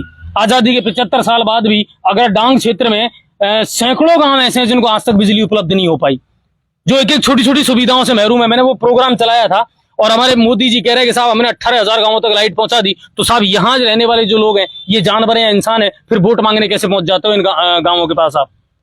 मैं बता देना चाहता हूँ सर आपको कि हमारी जो जनता है, जो हम जनप्रतिनिधि चुनते हैं, वो हम ये कह सकते हैं कि वो खुद ही जागरूक नहीं है, और जागरूक है तो सिर्फ निजी स्वार्थों के लिए। उन्हें सिर्फ निजी स्वार्थ और हितों से मतलब होता है। वो कहते हैं ना, अंधा बांटे रेबड़ी फिर निज को दे। अब वो आप यहाँ मैं ज्यादा मैं करूंगा तो आपको ऐसा आप बोलोगे कि डाइट बोल रहे, लेकिन मेरी जो आदत है वो ये है, मैं डाइट कहना पसंद करता हूँ। नगर परिषद के आप टेंडर्स देख लो, और जो डेयरी बूथ अलॉट हुए हैं गंगापुर सिटी में, बिल्कुल आप सारे आप लिस्ट उठा के देख लो। मैं जो बोलता हूँ मैं प्रैक्टिकली बोलता हूँ, और मैं किसी से प्रेरित होकर नहीं बोलता। मैं पहले खुद ऑब्जर्व करता हूँ सारी चीजें, उसके बाद ही कोई शब्द मैं बोलता हूँ, पहली बात। दूसरी बात, किसी भी हम जमीन का या फिर प्लॉट का कोई पट्टा लेते तो उसकी एक प्रोसेस होती है। यहाँ रातों रात पट्टे बन जाते हैं, आम जनता बेचारी 6-6 साल से डोल रही है। फर्जी जमीनों के पट्टे बन जाते हैं, खसरा नंबर कहीं और। गंगापुर सिटी में मैं बहुत से ऐसे खुलासे करने वाला हूँ अभी क्या कुछ लोग बेचारे दबे कुचले, जैसे अभी रघुवीर सर ने बताया कि कार्यकर्ताओं, बिल्कुल मैं बता देना चाहता हूँ, कांग्रेस का कार्यकर्ता तो बेचारा सिर्फ 4.5 साल से कांग्रेसी होने की सजा भुगत रहा है। सीएम साहब हमारे आए, कांग्रेसी बाहर थे मंडी के, बीजेपी वाले लोग मंच पर थे। अच्छा, इससे बड़ी विडंबना क्या होगी? लेकिन कोई नहीं, सरकार हमारे यहाँ एडजस्ट कर लेंगे। तो हमने जो भी है हम सब कुछ बुला के और हम सरकार को रिपीट करने की पूरी हरसंभव प्रयास करेंगे, लेकिन विधायकों को नहीं बख्शा जाएगा। सरकार पार्टी से हम निवेदन करेंगे। इस बार लोग परिवर्तन चाहते हैं, डेफिनेटली होगा परिवर्तन, 101% होगा, क्योंकि पिछली बार हालात कुछ और थे, और इस बार पैरासूट प्रत्याशी कोई भी हो, XYZ पैरासूट प्रत्याशी का मतलब चाहे वो गंगापुर से हो, लेकिन वो आइन टाइम पे कोई आएगा। अथलेटी में सरसों उगाकर जनता नहीं देगी इस बार। अच्छा, मानस क्या है जनता का? जनता जो आदमी नहीं, लेकिन सुबह भाई अपना इतिहास उठा करके आप देखो क्षेत्र का पूरे का, तो हम तो वही जातिवाद में और भाई भतीजावाद में ज्यादा फंसे रहे हैं, उल्टा क्षेत्रवाद में। हमारो नान बड़ो है, हमारो यहाँ है, हमारी जात को, और हम तो यही देंगे साहब। नहीं, बिल्कुल आप कह रहे हो, लेकिन इस बार 101% परिवर्तन होगा। हमारा जो यूथ है, चाहे आप सोशल मीडिया के माध्यम से देख लो और कोई प्लेटफॉर्म्स हो, लेकिन इस बार जागरूकता आई है, और इस बार का जो इलेक्शन होगा वो जातिवाद से हटकर होगा। लोग व्यक्ति को देखेंगे, चेहरों को देखेंगे, व्यक्तित्व को देखेंगे। चलिए, एक बड़ी बात कही है सुबह सिंह सेमाड़ा ने, और एक यूथ ने कही है कि साहब मैं भी फील्ड में घूमता हूँ, सब जगह देखता हूँ, कांग्रेस से बिल्कुल आइडियोलॉजी में बिलीव करता हूँ, लेकिन सबसे बड़ी बात है लोग अब परिवर्तन चाहते हैं। रघुवीर सर, गांव गांव ढाणी ढाणी घूम रहे हो, बढ़िया नौकरी कर ली, और उसके बाद में अब बहुत अच्छे से शासन प्रणाली को भी समझ लिया। पीलोदा के हो तो क्षेत्र के बारे में भी पूरी नॉलेज है, गंगापुर है, आसपास का क्षेत्र है, आपके लिए अनजान नहीं है। गांव गांव ढाणी ढाणी जा रहे हो, लोगों का क्या फीडबैक मिल रहा है, और सबसे बड़ी बात क्या चीज निकल करके छन करके सामने आ रही है कि साहब लोग इस चीज से ज्यादा दुखी हैं? लोग जो दुखी है, जो बेसिक इंफ्रास्ट्रक्चर है गांवों में, जैसे सरकार का जो बेसिक काम है, कोई भी सरकार, उसका छोटे छोटे जो कॉमन सेंस उसका जो सबसे बेसिक मोस्ट बेसिक काम ये है कि लोगों को न्याय मिल सके। ऐसी उन्हें एक भावना हो कि हमको न्याय मिलेगा, हमारा प्रोटेक्शन होगा, मेरी कोई सुने। तो वो फीलिंग अभी नहीं है लोगों में ये फीलिंग नहीं है। उनको लगता है कि हमारी बात कोई सुनी नहीं जाएगी। जो सरकार की जो बेसिक चीज है उसी में डिफिशियंसी हो रही है। जो बेसिक मतलब सबसे पहले शिक्षा, सहायताएं, ये सब बाद की चीजें हैं।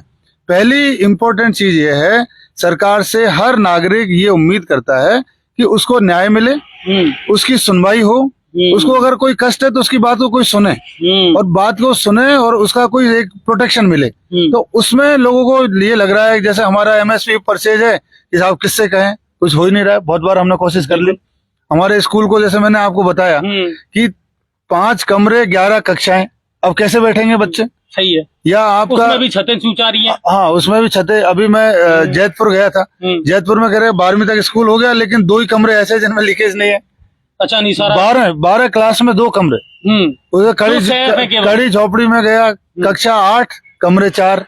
बुगला का बाट गया, बुगला का बाट में 4 टीचर 8 क्लासेस और 1 टीचर आपका ये सब काम करते रहते हैं जनसंख्या के इस तरह के। तो अल्टीमेटली, और एक बड़ी बात मैं आपके चैनल के माध्यम से सबको बताना चाहता हूँ, पीलोदा जैसे गांव जिसमें लगभग 10,000 की आबादी है और बहुत बड़ी ग्राम पंचायत, बहुत बड़ी ग्राम पंचायत है, 1 से लेके 5 कक्षा तक उच्च माध्यमिक विद्यालय में केवल 12 एंट्रीज आई है। प्रवेश जो आए हैं टोटल प्रवेश 12। अच्छा, कक्षा 1 से कक्षा 5 सरकारी स्कूल में 12 प्रवेश आने को क्या समझते हो? इसका मतलब सरकारी सिस्टम से, सरकारी जो एजुकेशन का सिस्टम है उससे भरोसा टोटल उठ चुका है। और ये भरोसा ये जो देखने वाले लोग हैं जो जाके हर विद्यालय में अपना फंक्शन मनाते हैं और भाई एमएलए साहब आएंगे उनके लिए लोग फेटा कर रहे हैं, इंतजाम कर रहे हैं, तो ये क्या इन लोगों को नहीं दिखता है? क्या ये लोग अंधे हैं? इनको हॉस्पिटल जो स्कूल की कंडीशन नहीं दिखती है? पीलोदा की जो एम्बुलेंस है पिछले 1.5 साल से बिल्कुल ड्राइवर नहीं होने से बंद पड़ी है। नई एम्बुलेंस कबाड़ा हो जाएगी। खंडीप में भी ऐसा ही हाल हो रखा है। तो आप ये चीजें उभर के बाहर आती है जब आप गांव जाते हो तो आपको ये समझ में आता है कि रियल में क्या क्या इश्यूज है। अब आप देखो रोड का हाल बताऊंगा। रोड आप बड़ी उदय से लेके डिवशा अगर आप सीधा जाते हो तो आपको करीब करीब 2 किलोमीटर पड़ता है, एक छोटा, लेकिन वो पक्का रूट नहीं है। अब सबको ये उधर बाईपास के थ्रू जाना पड़ेगा। तो वो 5 से 7 किलोमीटर का रास्ता पड़ता है। पीलोदा स्टेशन से किशोरपुर, खेलडी या सेमाड़ा, ये तीनों गांव आप जाओगे तो आपको पक्का रोड नहीं है। आज की डेट में 75 साल बाद पीलोदा और खंडीप एकदम भाई भाई जैसे गांव है, उनमें डायरेक्ट रोड नहीं है। तो रोड कनेक्टिविटी का, जल जीवन मिशन का, और आप हमारी पांचना डैम की नहरों में पानी नहीं खुल रहा है, इससे लोग बहुत बेहद परेशान है। करीब 100-150 करोड़ का पर एनम लॉस हो रहा है किसानों को, लेकिन कोई नहीं। लोग बोलते हैं कि साहब फला आदमी ने जिला बनवा दिया। अरे इतना बड़ा काम अगर करा सकते हो तो नहरों में पानी क्यों नहीं खुलवाया? ये अगर नहरों में इतना, अगर आप में इतना दम है और हर मीटिंग में गए हो, हर बैठक में गए और खूब बोले हो। नहीं, जब यहाँ पे माननीय मुख्यमंत्री आए उस समय किसी से कहने तक नहीं दिया कि भाई पांचना का कोई मुद्दे की बात कर ले, एक शब्द नहीं आया सर। और या उनको ये चाहिए था, खुद नहीं कह सकते और लोगों को साथ में ले जाके कहते। तो पांचना के पानी पर माननीय लोग केवल और केवल राजनीति करते हैं, इनकी कोई मंशा नहीं है। तो 24 गांव के लोग इस बार बहुत ज्यादा दुखी है और उनको वास्तव में बहुत परेशानी हो रही है। तो ये जो मुद्दे हैं, और जो इसमें एक और इशू है, इसमें मैं आपको ये बताऊंगा कि पीलोदा और सुंदरपुर सेमाड़ा तक मामला है, सेमाड़ा और इधर में फलवाड़ा, खंडीप, इन गांवों में इतनी बुरा हाल हो रहा है कि अगर प्रशासन चाहे, पुलिस चाहे तो स्मैक बिकना बंद हो सकती है। लेकिन ये लोग ढंग से काम नहीं कर रहे हैं। अगर ढंग से काम नहीं कर रहे हैं तो जो हमारे जनप्रतिनिधि है उनको इनको टेकअप करना चाहिए कि भैया क्यों इसमें सेलिंग हो रही है। बिल्कुल, कभी फीडबैक तो लो, फीडबैक लो, कुछ करो। जैसे आपने बताया कि आज करोलिंग पकड़े गए, तो भैया यहाँ कितनी बार पकड़े गए और उनको सब पता है। ये अपना एक डिकॉय लगा के ये पूरा पता कर सकते हैं कि कौन बेच रहा है, क्या हो रहा है। लेकिन मेरे को ये लगता है कि इन लोगों को कोई फर्क नहीं पड़ रहा है। हमारे गांव के एक श्री छुट्टन गोठिया है, वो कहते हैं कि मैंने माननीय लोगों को कई बार व्यक्तिगत बताया कि साहब इसमें बिक्री है। अरे यार मैं कहीं करूँ, अरे मैं कहीं करूँ, ये कोई जवाब है? अगर ऐसा जवाब देना है तो आप भाई विधायक क्यों बने हो? आप कुछ और काम करिए भाई। इसमें को अगर कोई नहीं रोकेगा, इसमें एक्शन नहीं लेगा, तो किसी आदमी को जनप्रतिनिधि रहने का कोई अधिकार नहीं है। वो मॉरल रेस्पॉन्सिबिलिटी है कि ये इस तरह के काम युवाओं के साथ नहीं हो। तो ये कुछ चीजें हैं जो मैंने आपको। अच्छा, एक चीज और बहुत बढ़िया बात आपने कही। और अमूमन आज की तारीख में तो कम से कम हमारे चुनावी मुद्दे ही रहने वाले हैं। सवाई माधोपुर की अगर बात करूं तो एक तो अवैध बजरी खनन है, पाचना है। अच्छा, एक नई चीज और है जिसको लेकर के भी लोग भ्रमित हैं कि उसमें क्लियर जो चीजें है ना वो निकल करके नहीं आ रही, और वो है ERCP। केंद्र सरकार कहती है, खुद प्रधानमंत्री मोदी बोल करके आ गए, बिल्कुल इसमें कोई दो राय नहीं है, लेकिन केंद्र सरकार कहती है, डॉक्टर किरोड़ीलाल मीणा जो सर्वमान्य नेता हैं आज की तारीख में, मीणा समाज के या सर्व समाज के, वो कहते हैं कि साहब आप डिपेंडेबिलिटी वाला जो WR है या जो बना करके आपको भेजना है वो आप नहीं भेज रहे। मैं कल पढ़ रहा था, लोकसभा इस समय चल रही है, मानसून सत्र चल रहा है संसद का, और मैं पढ़ रहा था कि वहां मंत्री ने जवाब दिया कि साहब सिर्फ 50% DPR का हमको भेजा गया है और इस पर हम इसको राष्ट्रीय परियोजना घोषित नहीं कर सकते। आप टेक्निकल डिपार्टमेंट को, टेक्निकल चीजों को समझते हो, सर सच्चाई है क्या ERCP में? ये लोगों के पास में सही आना चाहिए, सामने आना चाहिए। देखो, जो हमारा केंद्र सरकार है वो इस विषय में जनता के साथ खिलवाड़ कर रहा है। ठीक है, दो इशू है, ठीक है। एक डिपेंडेबिलिटी की बोलते हैं कि 50 पे है, 75 होनी चाहिए, और दूसरा कि मध्य प्रदेश से सहमति चाहिए। ये दो बिंदु है, ठीक है। ये दोनों बिंदु एकदम सही बिंदु पे बात नहीं कर रही है केंद्र सरकार। 75% डिपेंडेबिलिटी का कहीं नहीं लिखा हुआ, किसी भी डॉक्यूमेंट कोई नॉर्म्स में नहीं है, कोई नॉर्म्स नहीं है ऐसा बना हुआ। इन्होंने ऐसा बोलते हैं कि भाई 75% डिपेंडेबिलिटी एक सामान्यतः एक्सेप्टेड वो है, लेकिन अच्छा अगर है भी तो आप 3-4 मैं कारण बताऊंगा जिसकी वजह से इसको मैं तो बोलता हूँ 50, इसको 33% करना चाहिए और 25% पे कंसिडर करने की आवश्यकता है। ओके।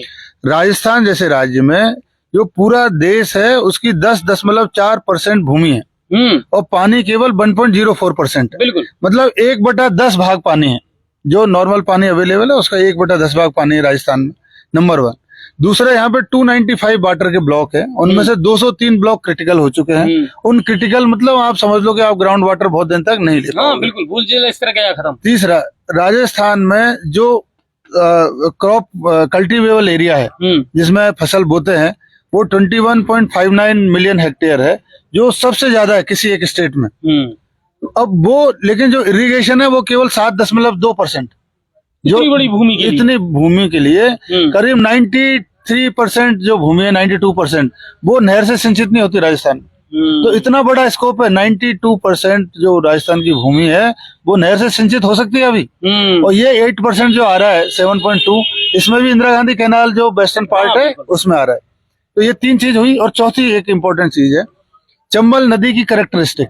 चंबल नदी 1 महीने में बहने वाली नदी है तेजी से, और अधिक से अधिक आप 3 महीने में उसका पानी उठा सकते हो, जुलाई, अगस्त, सितंबर। उसके बाद में आप घड़ियाल और डॉल्फिन की वहां पे सेंचुरी है, उसकी वजह से पानी नहीं उठा सकते। तो जब अगर आपको 12 महीने पानी नहीं उठाना, 3 महीने में पानी उठाना है, तो आपको इंफ्रास्ट्रक्चर बड़ा बनाना पड़ेगा। अब बड़ा इंफ्रास्ट्रक्चर, पाइपलाइन और ये सब बनानी पड़ेगी, स्टोरेज बनाना पड़ेगा। तो आप डिपेंडेबिलिटी की बात नहीं कर सकते हो कि वो 50% है। मैं तो बोलता हूँ 33% पे करो, 25% पे करो। आप राजस्थान को अगर ऐसा समझते हो, 13 जिले, कितना बड़ा जो भूभाग है उसको हम कवर कर सकते हैं। राजस्थान से जयपुर से मध्य प्रदेश और जयपुर से पाकिस्तान, ये 2 पार्ट में इसको ब्रॉडली अगर आप कैटेगराइज करो तो जयपुर से पाकिस्तान पश्चिमी पार्ट, ये पूर्वी पार्ट। आपको ध्यान होगा, आप पढ़ते होंगे कि उधर पहले डेजर्ट होता था, रेगिस्तान। बिल्कुल। लेकिन वो जब से इंदिरा गांधी कैनाल आई है, करीब 1000 किलोमीटर पानी चल के आ गया हिमालय का, उसके आने से वो पूरा ग्रीन हो गया। और इधर जो ग्रीन पार्ट था पहले बारिश अच्छी होने से, वो ड्राई होता है, ये डेजर्ट होता जा रहा है, वो ग्रीन। अब यहाँ के लोगों को, यहाँ के राजनेताओं को ये समझ नहीं आ रहा कि हमको आखिरकार करना क्या है। तो ये इतना आरोप और प्रत्यारोप, और ये श्रीमान जो हमारे जल संसाधन मंत्री है गजेंद्र सिंह शेखावत जी, वो मजाक में बात करते रहते हो साहब राजेंद्र का राज ले आओ। ये क्या बात हुई?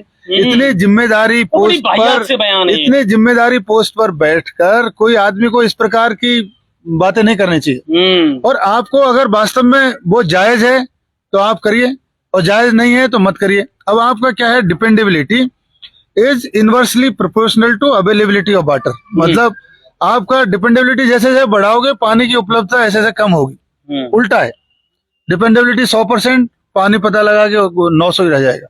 डिपेंडेबिलिटी 75, पानी 1700 कुछ हो जाएगा। डिपेंडेबिलिटी 50, पानी 3900 कुछ हो जाएगा। डिपेंडेबिलिटी आप और 33 कर दो, हो सकता है पानी 6000 हो जाए, 6000 MCM।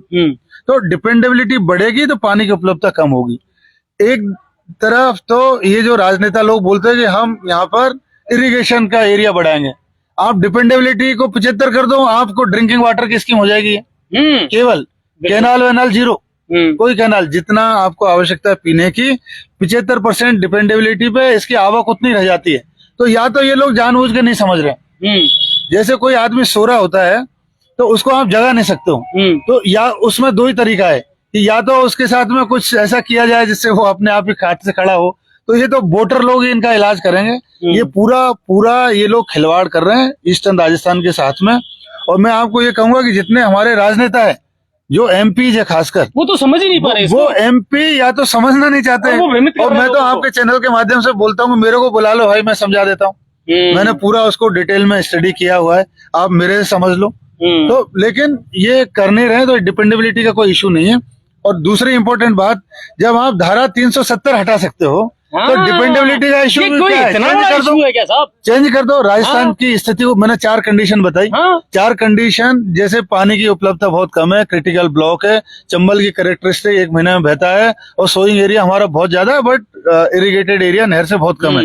इन 4 परिस्थितियों के मद्देनजर राजस्थान को विशेष दर्जा मिलना चाहिए। बदले सर आपने नियम हर आदमी संविधान बदल देता है, तो नियम है। और ये कौन सा नियम है आपका? ये केवल कुल मिलाकर के ये है कि सिर्फ मुद्दा है जिसको भुनाए जा रहे हैं। दूसरा इनका ये कहते हैं मध्य प्रदेश से सहमति। मध्य प्रदेश से सहमति जो 12वीं जो इंटर स्टेट मीटिंग हुई थी, उसमें ये डिसाइड हुआ था कि उसके फिर अमेंडमेंट हुआ उसका 13वीं में, जो 2005 में हुई। उसमें दोनों चीफ मिनिस्टर और बहुत सारे जो मिनिस्टर्स और जितने भी चीफ सेक्रेटरीज और जितने भी और इनके सेक्रेटरीज है, ये लोग उस मीटिंग का हिस्सा थे। और उसमें ये डिसाइडेड है, आइटम नंबर 13.1 में बता रहा हूँ, 13.1 में ये रिकॉर्डेड है कि चंबल ये जो कोटा बैराज के डाउन में अगर कोई भी स्टेट अपनी परियोजना बनाता है अपनी यील्ड से और 10% यील्ड ऑफ अदर स्टेट, तो उसमें कोई परमिशन की आवश्यकता नहीं है। ईआरसीपी कोटा बैराज के डाउन की यील्ड से बनाई जा रही है, तो ये केवल और केवल जनता को मूर्ख बनाने का काम कर रहे हैं। तो ये जनता के साथ धोखा कर रहे हैं, और ईस्टर्न राजस्थान के साथ में जो इसको मजाक में एक तरह से उठा रहा है इन 13 जिलों की जनता के लिए। तो कुल मिलाकर के है कि इनके टेक्निकल इश्यूज को समझना पड़ेगा, जैसा रघुवीर सर ने समझाया है। और सबसे बड़ी बात है कि कुछ नहीं है, बस इन लोगों का मुद्दा एक ही है, अगर मुद्दे खत्म तो राजनीति खत्म।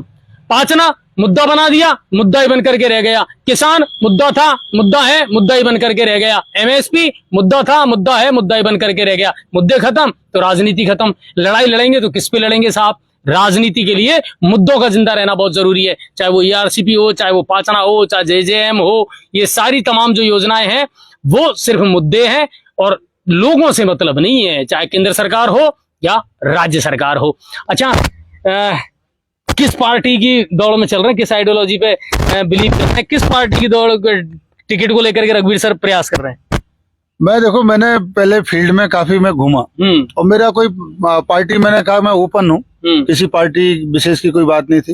लेकिन धीरे धीरे मेरे को लगा कि मैं कांग्रेस पार्टी की तरफ जाऊंगा तो जनता का रुख भी वही है, और मेरे को लगता है कि उनकी जो पॉलिसीज है वो ज्यादा बेटर है, जो आम जन के लिए, जो हमारे क्षेत्र के लिए वो ज्यादा अच्छा काम करेगी, तो मैं कांग्रेस पार्टी के साथ ही जाना पसंद करूँगा। चलिए, अच्छा, अगर कांग्रेस की बात करें तो अभी तो यहाँ बड़े एक्सपीरियंस और बड़े कद्दावर लोग बैठे हुए हैं साहब, आगे से आगे।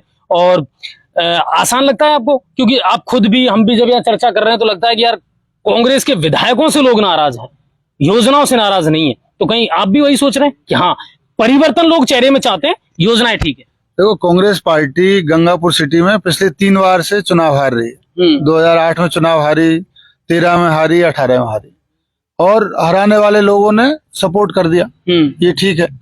लेकिन अल्टीमेटली जो आज के समय में अगर जनता का रुख को आप समझें तो वो चाहते हैं कि लोग चेंज हो, और उसका चेंज होने का ये कारण है कि गवर्नमेंट की जो भी मजबूरी रही, ये लोग अपने आप को चीफ मिनिस्टर से ऊपर समझने लगे, और उसकी वजह से इन्होंने अपने ऊपर निरंकुश हो गए। ये लोग निरंकुश होने की वजह से जनता के साथ में जो किया है वो ठीक नहीं है, तो जनता का पूरा मूड है कि इनको बदला जाए। और मेरे को लगता है कि पार्टी भी फीडबैक तो जाता ही है, पार्टी के सर्वे होते हैं, और पार्टी अपने आप भी ये कुछ डिसाइड जरूर करेगी कि किस तरह से ये चेंज हो।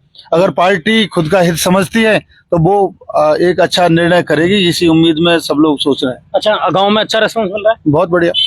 पूरा डाटा आप तैयार कर रहे हैं? हाँ, पूरा ब्यूरोक्रेट से तो आप तो एक एक चीज को छान करके निकाल रहे हैं। पूरा डेटा ढंग से तैयार कर रहे हैं, और जनता ये सोच रही है कि डेफिनेटली चेंज होगा, और चेंज अच्छे के लिए होगा। चलिए, बड़ी चीज है और वही बात है कि आने वाले दिनों में बहुत कुछ सूरत बदलने वाली है। चुनाव नजदीक आ रहे हैं और चुनाव जैसे जैसे नजदीक आएंगे वैसे वैसे किरदार निकल करके सामने आएंगे। कुछ किरदार ऐसे हैं जो अपनी छाप छोड़ करके जाएंगे और कुछ किरदार ऐसे हैं जो शायद इस पटल पर कहीं ना कहीं खो करके रह जाएंगे। शोभे भाई, कांग्रेस का झंडा लेकर आगे आप भी चल रहे हैं। भ्रष्टाचार, गड्ढे, सीवरेज, LNT, वो कहते हैं ना कि सर भी फोड़ने जाए तो कहाँ जाएंगे अजय, खोखले कांच के बुत तेरे बुतखानों में। एक बीमारी थोड़ी है, यहाँ तो बहुत सारी बीमारियां हैं। तो अब इन बीमारियों से कैसे लड़ोगे और आने वाले दिनों में यूथ को कैसे मोटिवेट करोगे, ये सबसे इम्पोर्टेंट है। मेरा मानना यह है सर कि इस बार का जो हमारी कांग्रेस सरकार का शासन और उनकी योजनाएं, उनके हिसाब से हम 101% सरकार बनाएंगे। अच्छा। इसमें कोई दो राय नहीं है। और टिकट वितरण सही रहा तो क्योंकि और हमारे जो विधायक महोदय, इनके साथ वीडियो भी आपके पास होंगे, मैं दे दूंगा। उन्होंने कहा कि मेरा अंतिम चुनाव जो पिछला चुनाव था, आया सर एक वीडियो, हाँ, वो उसमें बोला है कि ये मेरे जीवन का अंतिम चुनाव है। तो MLA साहब चुनाव लड़ेंगे नहीं। अच्छा। और अगर जबान के पक्के होंगे तो नहीं लड़ेंगे। ओके, अपन के मुंह से तो नहीं बोला मैंने। बिल्कुल, सियासत में ये चीजें चलती है साहब, और गौर कर लेना। जो ये राजनीति है, पद है, किसी एक की ठेकेदारी तो है नहीं। हाँ बिल्कुल, समाज में और ही प्रतिष्ठित लोग हैं, क्षेत्र में और ही प्रतिष्ठित लोग हैं। ऐसा नहीं है कि भाई राजनीति का जो स्तर है वो एक अच्छी सोच के साथ में, और उसके हिसाब से इस बार मैं चाहता हूँ और क्षेत्र का युवा चाहता है, और आमजन जो है जिसको राजनीति से बिल्कुल मतलब ही नहीं है, राजनीति से भी हटके हैं, वो लोग भी परिवर्तन चाहते हैं। क्यों? अच्छा, रघुवीर सर की रीति नीति, आइडियोलॉजी, इनका जो नीतियां है, नियति है, वो उनको सपोर्ट करोगे? बिल्कुल। रघुवीर जी के जो आंकड़े हैं, जो डेटा हैं, और जो काम करने की इच्छा शक्ति भी, जैसे कि देखो, राजनीति में आके तो हर कोई करता है, आने के बाद तो हर कोई करता है। बिल्कुल। सर ने पद पर रहते हुए जो पहुंचने के लिए जैसे जो हमारे कमांड एरिया की जो जीवन रेखा हम कह सकते हैं, उसके ऊपर काम किया है। बिल्कुल सराहनीय काम है। और रही बात कैंडिडेटों की, तो बौछार होने वाली है। अच्छा, मेरे आएंगे क्या? इतने आएंगे कि टाइपराइटर कम पड़ जाएंगे बायोडाटा टाइप करने के लिए। अच्छा। बिल्कुल। लेकिन अभी लोग क्या डरे हुए हैं, लेकिन मैं कहना चाहता हूँ जो डरे हुए हैं वो क्या लड़ेंगे? हाँ, जो डरे हुए हैं, जो लोग आचार संहिता लगने का इंतजार कर रहे हैं, वो क्या चुनाव लड़ेंगे? दम है तो सामने आओ। बिल्कुल, जनता के मुद्दे उठाओ आप। बिल्कुल। धमकियां तो मुझे भी मिल रही है, मेरी भी जान को खतरा है, लेकिन ऊपर वाले ने जितनी लिखी है उतनी जिएंगे, शान शौकत से जिएंगे, स्वाभिमान के साथ जिएंगे। तो इस बार का जो चुनाव है बड़ा क्रूशियल होने वाला है, और दोनों ही पार्टियों के लिए मेरे ख्याल से बहुत क्रूशियल होने वाला है, क्योंकि दोनों ही पार्टियां इस चीज को लेकर के बहुत बैठी हैं। और देखिए, मैं आपको बताऊं, जैसा रघुवीर सर कह रहे हैं, ये शोभा भैया कह रहे हैं, मैं खुद जितना राजनीति का विश्लेषण करता हूं और लोगों से जुड़ता हूं, मुझे लगता है कि हाँ, जनता ने कहीं ना कहीं ये मानस तो बनाया है साहब कि अब चेहरे तो बदलें, अब चेहरे तो बदलें। ये परंपरा नहीं है और किसी की ठेकेदारी नहीं है कि साहब तुम आओ, औरों को मौका ही ना मिले। कार्यकर्ता खून पसीना सींच करके किसी पार्टी को खड़ा करता है, बहुत मेहनत करता है, आपके झंडे लेकर के चलता है, और आप मंच पर जाकर के, ऊंची सियासत की गद्दी पर जाकर के जब बैठ जाते हो ना, तो उन कार्यकर्ताओं को भूल जाते हो। याद रखना, टीम से कैप्टन बनता है, कैप्टन से पूरी टीम नहीं चलती है, टीम का वर्क होता है। तो आने वाले दिनों में गंगापुर सिटी की जो राजनीति है ना, इसमें बड़ी उथल पुथल और हलचल होने वाली है। मुद्दे जो मैं आपको बता रहा हूं वो रहने वाले हैं, जिनको लेकर के आज सुबह भी लड़ाई लड़ रहा है। अवैध खनन, अवैध टोल नाके, अवैध बजरी खनन, इसको लेकर के लड़ाई लड़ रहे हैं। जल जीवन मिशन, पाचना, ERCP, लोगों के और जो मुद्दे हैं, इंफ्रास्ट्रक्चर से रिलेटेड मुद्दे हैं, चाहे वो स्वास्थ्य की बात हो, शिक्षा की बात हो, रोड और सड़कों की बात हो, इनको लेकर के रघुवीर सर गांव ढाणी ढाणी घूम रहे हैं और लोगों को जागरूक करने का प्रयास कर रहे हैं। अब सबसे बड़ी इंपॉर्टेंट जो रोल है ना, वो है जनता का। जैसा मैंने आपसे कहा कि जो बुलेट में दम नहीं है ना, वो आपके बैलेट में दम है। सोच समझ करके अच्छा निर्णय करोगे, सोच समझ करके योग्य व्यक्ति को चुनोगे। मेरा ये मानना है, पार्टी बाद में, सबसे पहले व्यक्ति है, और व्यक्ति अच्छे हो तो पार्टी का वजूद बनता है, पार्टी की इमेज बनती है। अगर व्यक्ति सही नहीं, मोदी क्या है आप मुझे बता दीजिए। प्रधानमंत्री नरेंद्र मोदी जो है वो आज बीजेपी की पहचान बन गए। बीजेपी अपने आप में शायद उतनी बड़ी पार्टी अटल जी के टाइम थी, उसके बाद में शायद हो सकता है कि थोड़ा सा नीचे चली गई हो, लेकिन जब से मोदी ने पार्टी संभाली तब से लगता है कि बीजेपी ही मोदी है और मोदी ही बीजेपी है। व्यक्तित्व जो होता है ना सर, वो कहीं ना कहीं फ्लैश होता है, वो निकल करके सामने आता है, और अब शायद इसी तरह के व्यक्तित्व को गंगापुर की जनता भी ढूंढ रही है। दो चीज कहना चाहता हूँ। बिल्कुल सर। एक, आप जितना अभी मोदी जी का नाम ले रहे हैं, इसी उनके साथ में मैं मणिपुर का जो प्रकरण हुआ हाँ, है बिल्कुल। उसके बारे में कहना चाहूंगा कि जब धृतराष्ट्र द्रौपदी का चीरहरण हो रहा था तो देख रहे थे, हाँ सुन रहे थे, और वहां जितने भी लोग थे लोगों ने कहा कि ये तो ऑलरेडी मर चुके, इनका तो बस जाना सही बात, शेष है। शेष है। तो इसी प्रकार जो बीरेन्द्र सिंह है जो वहाँ के चीफ मिनिस्टर है, और बीरेन्द्र सिंह को कंटिन्यू कराया जा रहा है, हाँ। इतनी घटनाएं होने के बावजूद। आप देखिए तो सत्याग्रह निकल गए। इन लोगों का क्या होगा? आज ही अखबार में था कि डेली 100 से ज्यादा FIR लॉन्च हो रही है, उसमें से 2/3 मतलब करीब 67 FIR महिलाओं के साथ अत्याचार पे हो रही है। तो ये अत्याचार को नहीं रोक रहे हैं, तो ये एक बहुत ही दुखद और समझ में नहीं आ रहा कि ऐसी क्या मजबूरी है। इसको कंडेम किया जाए। हर व्यक्ति को, इसको देश के हर व्यक्ति को कंडेम करना चाहिए कि मणिपुर जो हमारा स्टेट है वहां पर महिलाओं के साथ में और आदिवासी महिलाओं के साथ में किस प्रकार का अत्याचार किया जा रहा है, और सेंट्रल गवर्नमेंट इसको लेके चुप पड़ी हुई है। ये बहुत ही कंडेम करने का एक विषय है। जब राज्यपाल खुद कह चुके हैं कि साहब ये कंडीशन ऐसी हो गई कि अब तक राष्ट्रपति शासन लगा क्यों नहीं, समझ में नहीं आ रहा, इनको रिपीट क्यों ये कर रहे हैं? केवल पॉलिटिक्स, डर्टी पॉलिटिक्स कर रहे हैं। Dirty politics। दूसरा, एक जो आपने चेंज की बात करी, तो मैं वोटर्स को ये कहना चाहूंगा कि आज से 30 साल पहले, 40 साल, 50 साल पहले जो वोटर था, वो वोटर केवल वोट देता था, और वोट देना का ही उसका था कि भाई वोट दे दिया। आज सोशल मीडिया का जमाना है, आप पढ़े लिखे हो, पहले साक्षरता भी बहुत कम थी, सोशल मीडिया है, अजय भाई ये सब लोग बहुत आपकी मदद कर रहे हैं। आप एक अच्छा माहौल बनाने में, राइट कैंडिडेट चुनने में, बिल्कुल ये आप बात जरूरी है। पार्टीज उन्हीं लोगों को टिकट दे जिसको आप चाहते हो। आपके ऊपर पार्टीज ऐसे लोगों को थोपे नहीं नहीं। थोपे कि भाई आप नहीं चाहते हो पर मजबूरी में कुछ करना पड़ रहा है। तो वोटर्स का 2 रोल है। पहला रोल कि सही आदमी के पक्ष में माहौल बनाने का, तो आपको खुल के सामने आना चाहिए। जैसे सुबह सिंह ने बोला कि भाई लोग आचार संहिता की बात कर रहे हैं, इतना क्या डरना, इतना अगर डर रहे हो तो क्या करोगे? आपको जो भी बात आपको सही लगे, अभी पार्टी का सर्वे हो रहा है, आप अपने मन की बात को जरूर बोलो कि भाई कौन, किसको टिकट देना चाहिए, किसको टिकट नहीं देना चाहिए, कौन बदला जाना चाहिए, क्या होना चाहिए।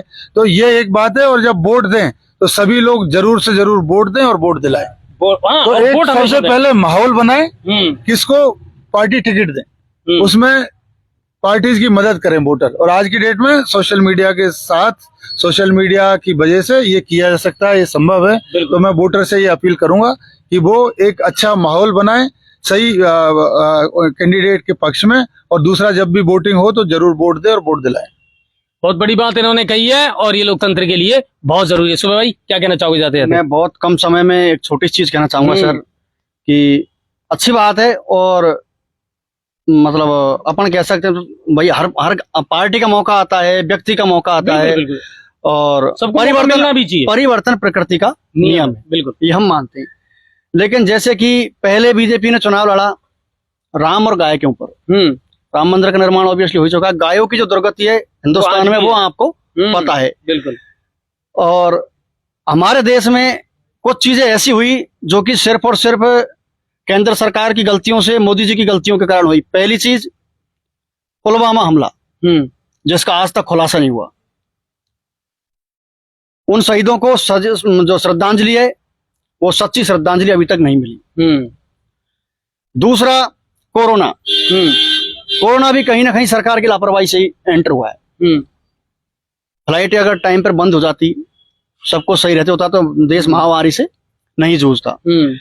और अब तात्कालीन जो तीसरी गलती है मणिपुर तो है ही है, उसमें तो कोई शक ही नहीं, वो देश जल रहा है अंदर ही। बिल्कुल। ये चीजें किसी से छुपी हुई नहीं है। और सरकार है, हमारी इंटेलिजेंस की जो रिपोर्ट है, मतलब जो अधिकारी हैं, एजेंसियां हैं, वो पता नहीं किस तरीके से क्या कार्य कर रही है। पाकिस्तान से एक लेडीज आई सीमा हैदर, आप आइडिया लगा सकते हो, हमारे भारत के लोग हैं और इंटेलिजेंसी वाले जो लोग हैं वो सिर्फ मजाक समझ रहे हैं इन चीज को। लेकिन मैं बता देना चाहता हूं, ये मजाक कहीं नासूर ना बन जाए देश के लिए। तो मैं माननीय मोदी जी से अपील करता हूं आपके इस चैनल के माध्यम से कि किसी भी चीज को हल्के में ना ले, और हमारे पुलवामा में जो शहीद हुए हैं उनको भी, उनके जो खुलासा तो हो, खुलासा तो कम से कम खुलासा तो हो, क्यों किया आखिर उसके ऊपर 2 शब्द तो बोले। ऐसा ना हो कि कहीं सरकार बनाने के चक्कर में हमारे देश के साथ कोई और बड़ी अनहोनी घटना हो जाए। सीमा हैदर यहाँ कैसे आई, क्या उसके राज हैं, एक बार जनता के सामने खुलकर तो पेश करें। बिल्कुल बिल्कुल नहीं, और उसकी जांच भी चल रही है। इतनी बड़ी जो भूल है वो आखिर भाई कोई छोटी मोटी विदाउट परमिशन के तो चैंटी भी अंदर नहीं आ सकती, तो बॉर्डर पार करके कैसे आ गई? हाँ बिल्कुल। 3-3 4-4 बच्चे लेके आ गई, सबसे बड़ी बात, और उसको मजाक में ले रहे हैं सारे लोग। बिल्कुल। देशवासियों से मैं अपील करता हूँ, ऐसी कोई भी जो घटना हो उसे हल्के में ना ले, उसे मजाक ना बनाए, जो भी चीज है उसे बिल्कुल सीरियस लें, क्योंकि कहीं ना कहीं हमारे देश के लिए घातक है। और महंगाई की जो बात है राजस्थान में काफी हद तक कंट्रोल हुआ है। अब बीजेपी वाले चाहे कुछ भी बोल दें, राजस्थान में टमाटर का भाव 200 है, वो तो महंगा नजर आ रहा है, लेकिन मध्य प्रदेश में वही टमाटर 250 है, वो किसी को नजर नहीं आ रहा, क्योंकि वहां बीजेपी की सरकार है। तो ऐसा नहीं है, हमारी सरकार ने राजस्थान में बहुत कुछ कंट्रोल किया है, चाहे वो गैस सिलेंडर देख लो, चाहे और भी योजनाएं हैं बहुत अच्छी, लेकिन और मतलब बहुत अच्छी जल जीवन आम आदमी से जुड़ी हुई। चलिए, तो कुल मिलाकर के है कि मुद्दे, आरोप प्रत्यारोप की राजनीति चलती रहेगी, और आने वाले दिनों में बहुत कुछ राजनीति में उठापटक होगी, नए चेहरे आएंगे, नए किरदार निकल करके सामने आएंगे, लेकिन इनमें सबसे महत्वपूर्ण भूमिका निभानी है तो वो जनता को निभानी है। जनता को जागरूक रह करके सही और योग्य व्यक्ति का चयन करना है। और सबसे बड़ी बात यह है कि बार बार वही सुगुफ्ता ना छेड़ा जाए कि साहब कब तक गधों के गले में घंटियां बजती रहेंगी। इसको कोई अपने पर्सनल व्यक्तिगत रूप से मत लेना। हाँ, मैं सिर्फ एक एग्जाम्पल है जो दे रहा हूं कि ये कहावत है जो बहुत वर्षों से चली आ रही है कि हाँ, योग्य व्यक्ति चुने, सही व्यक्ति चुने, लोकतंत्र जिंदा रहे, और संविधान की जो परिभाषा है ना, वो कम से कम धरातल पर परिलक्षित होनी चाहिए। ये जरूरी है। कहते हैं कि लोकतंत्र खतरे में है, ये है वो है। सर, आपको बता दूं कि जब कोई अच्छे अधिकारी बनते हैं ना, तो उनको बहुत सारा कंपटीशन फाइट करना पड़ता है, अच्छी एग्जाम देनी पड़ती है, इंटरव्यू देने पड़ते हैं, जब जाकर के वो अच्छी पोस्ट पर पहुंचते हैं। लेकिन हमारी विडंबना ये है कि इस देश को चलाने के लिए हमें किसी योग्यता की आवश्यकता नहीं है। एक अंगूठा छाप भी सियासत की सबसे ऊंची कुर्सी पर बैठ सकता है, और वो उसकी एक दस्तखत से वो बड़े से बड़े ब्यूरोक्रेट्स का ट्रांसफर कर सकता है, उसको दब करके रहना पड़ता है। इससे ज्यादा विडंबना नहीं हो सकती इस देश के लिए। ये जरूरी है कि अब देश के संविधान में इन चीजों के लिए सुधार भी होना चाहिए कि अगर विधायक बनना है तो इतनी योग्यता होनी चाहिए, सांसद बनना है तो इतनी योग्यता होनी चाहिए। दूसरी बात कि जब आप एक कर्मचारी काम नहीं करता तो एक कलम से दस्तखत कर देते हैं, सस्पेंड, टर्मिनेट, जाओ, जांच बैठेगी। लेकिन अगर कोई जनप्रतिनिधि काम नहीं करता है तो विद इन 1 ईयर वापस उसको बुला लेना चाहिए। सॉरी सर, आपका 1 साल का कार्यकाल अच्छा नहीं रहा, आप जनता आपको हटा रही है, दूसरा व्यक्ति चुनना पड़ेगा। ये तो जरूरी है। अन्ना हजारे ने उठाया था 2005 में ये मामला। राइट टू रिकॉल का होना चाहिए अधिकार जनता के पास में कि साहब जिसको हमने चुना है वो अगर ढंग से काम नहीं कर रहा है तो उसे हटाने का अधिकार भी हमको होना चाहिए। यहाँ तो अवैध शराब के ठेके नहीं हटते साहब, अवैध शराब के ठेके नहीं हटते, जनप्रतिनिधि कैसे हट जाएंगे? कैसी बात कर रहे हो साहब आप? स्टेट हाईवे पे गंदगी चल रही है, अतिक्रमण चल रहा है, कैसे काम हो रहे हैं कोई नहीं जानता। चलिए, पर कुल मिलाकर के मुद्दे बहुत है, बहस के विषय बहुत हैं, और आने वाले समय में चर्चा का जो प्रोग्राम है, डिबेट है, इसको और बड़े लेवल पर लेकर आएंगे, जनता के बीच जाकर के जनता का दर्द और तकलीफ जानने का प्रयास करेंगे, और इस तरह के जो किरदार हैं इनसे आपकी मुलाकात हम करवाते रहेंगे। न्यूज़ 7 राजस्थान को ज्यादा से ज्यादा देखें, शेयर करें, लोगों तक पहुंचाएं और लोगों को जागरूक भी करें। ये सबसे इंपॉर्टेंट है। सवाल करना बंद कर दोगे ना सर तो फिर खत्म हो जाएगा लोकतंत्र। सवाल करो, आपका हक है, ठीक है? जनता के लिए, जनता के द्वारा, जनता के हित में चलाया गया शासन लोकतंत्र है, तभी ये जीवित रह सकता है जब इसको आप सार्थक करेंगे। बहुत बहुत धन्यवाद आप सभी का। सर, आप दोनों का भी बहुत बहुत शुक्रिया। Thank you very much. आपके सभी दर्शकों को भी बहुत बहुत धन्यवाद। तो भाई क्या कहना चाहोगे? बिल्कुल सर, जो आपकी जो सार्थक पहल है गंगापुर सिटी के लिए, आप जो मुद्दे उठाते हो और हमारे दर्शकों ने हमें इतनी देर से देख रहे हो, मान सम्मान दिया, उसके लिए बहुत बहुत आभार। जय हिंद और जय भारत। कल मिलते हैं अपनी खबर में।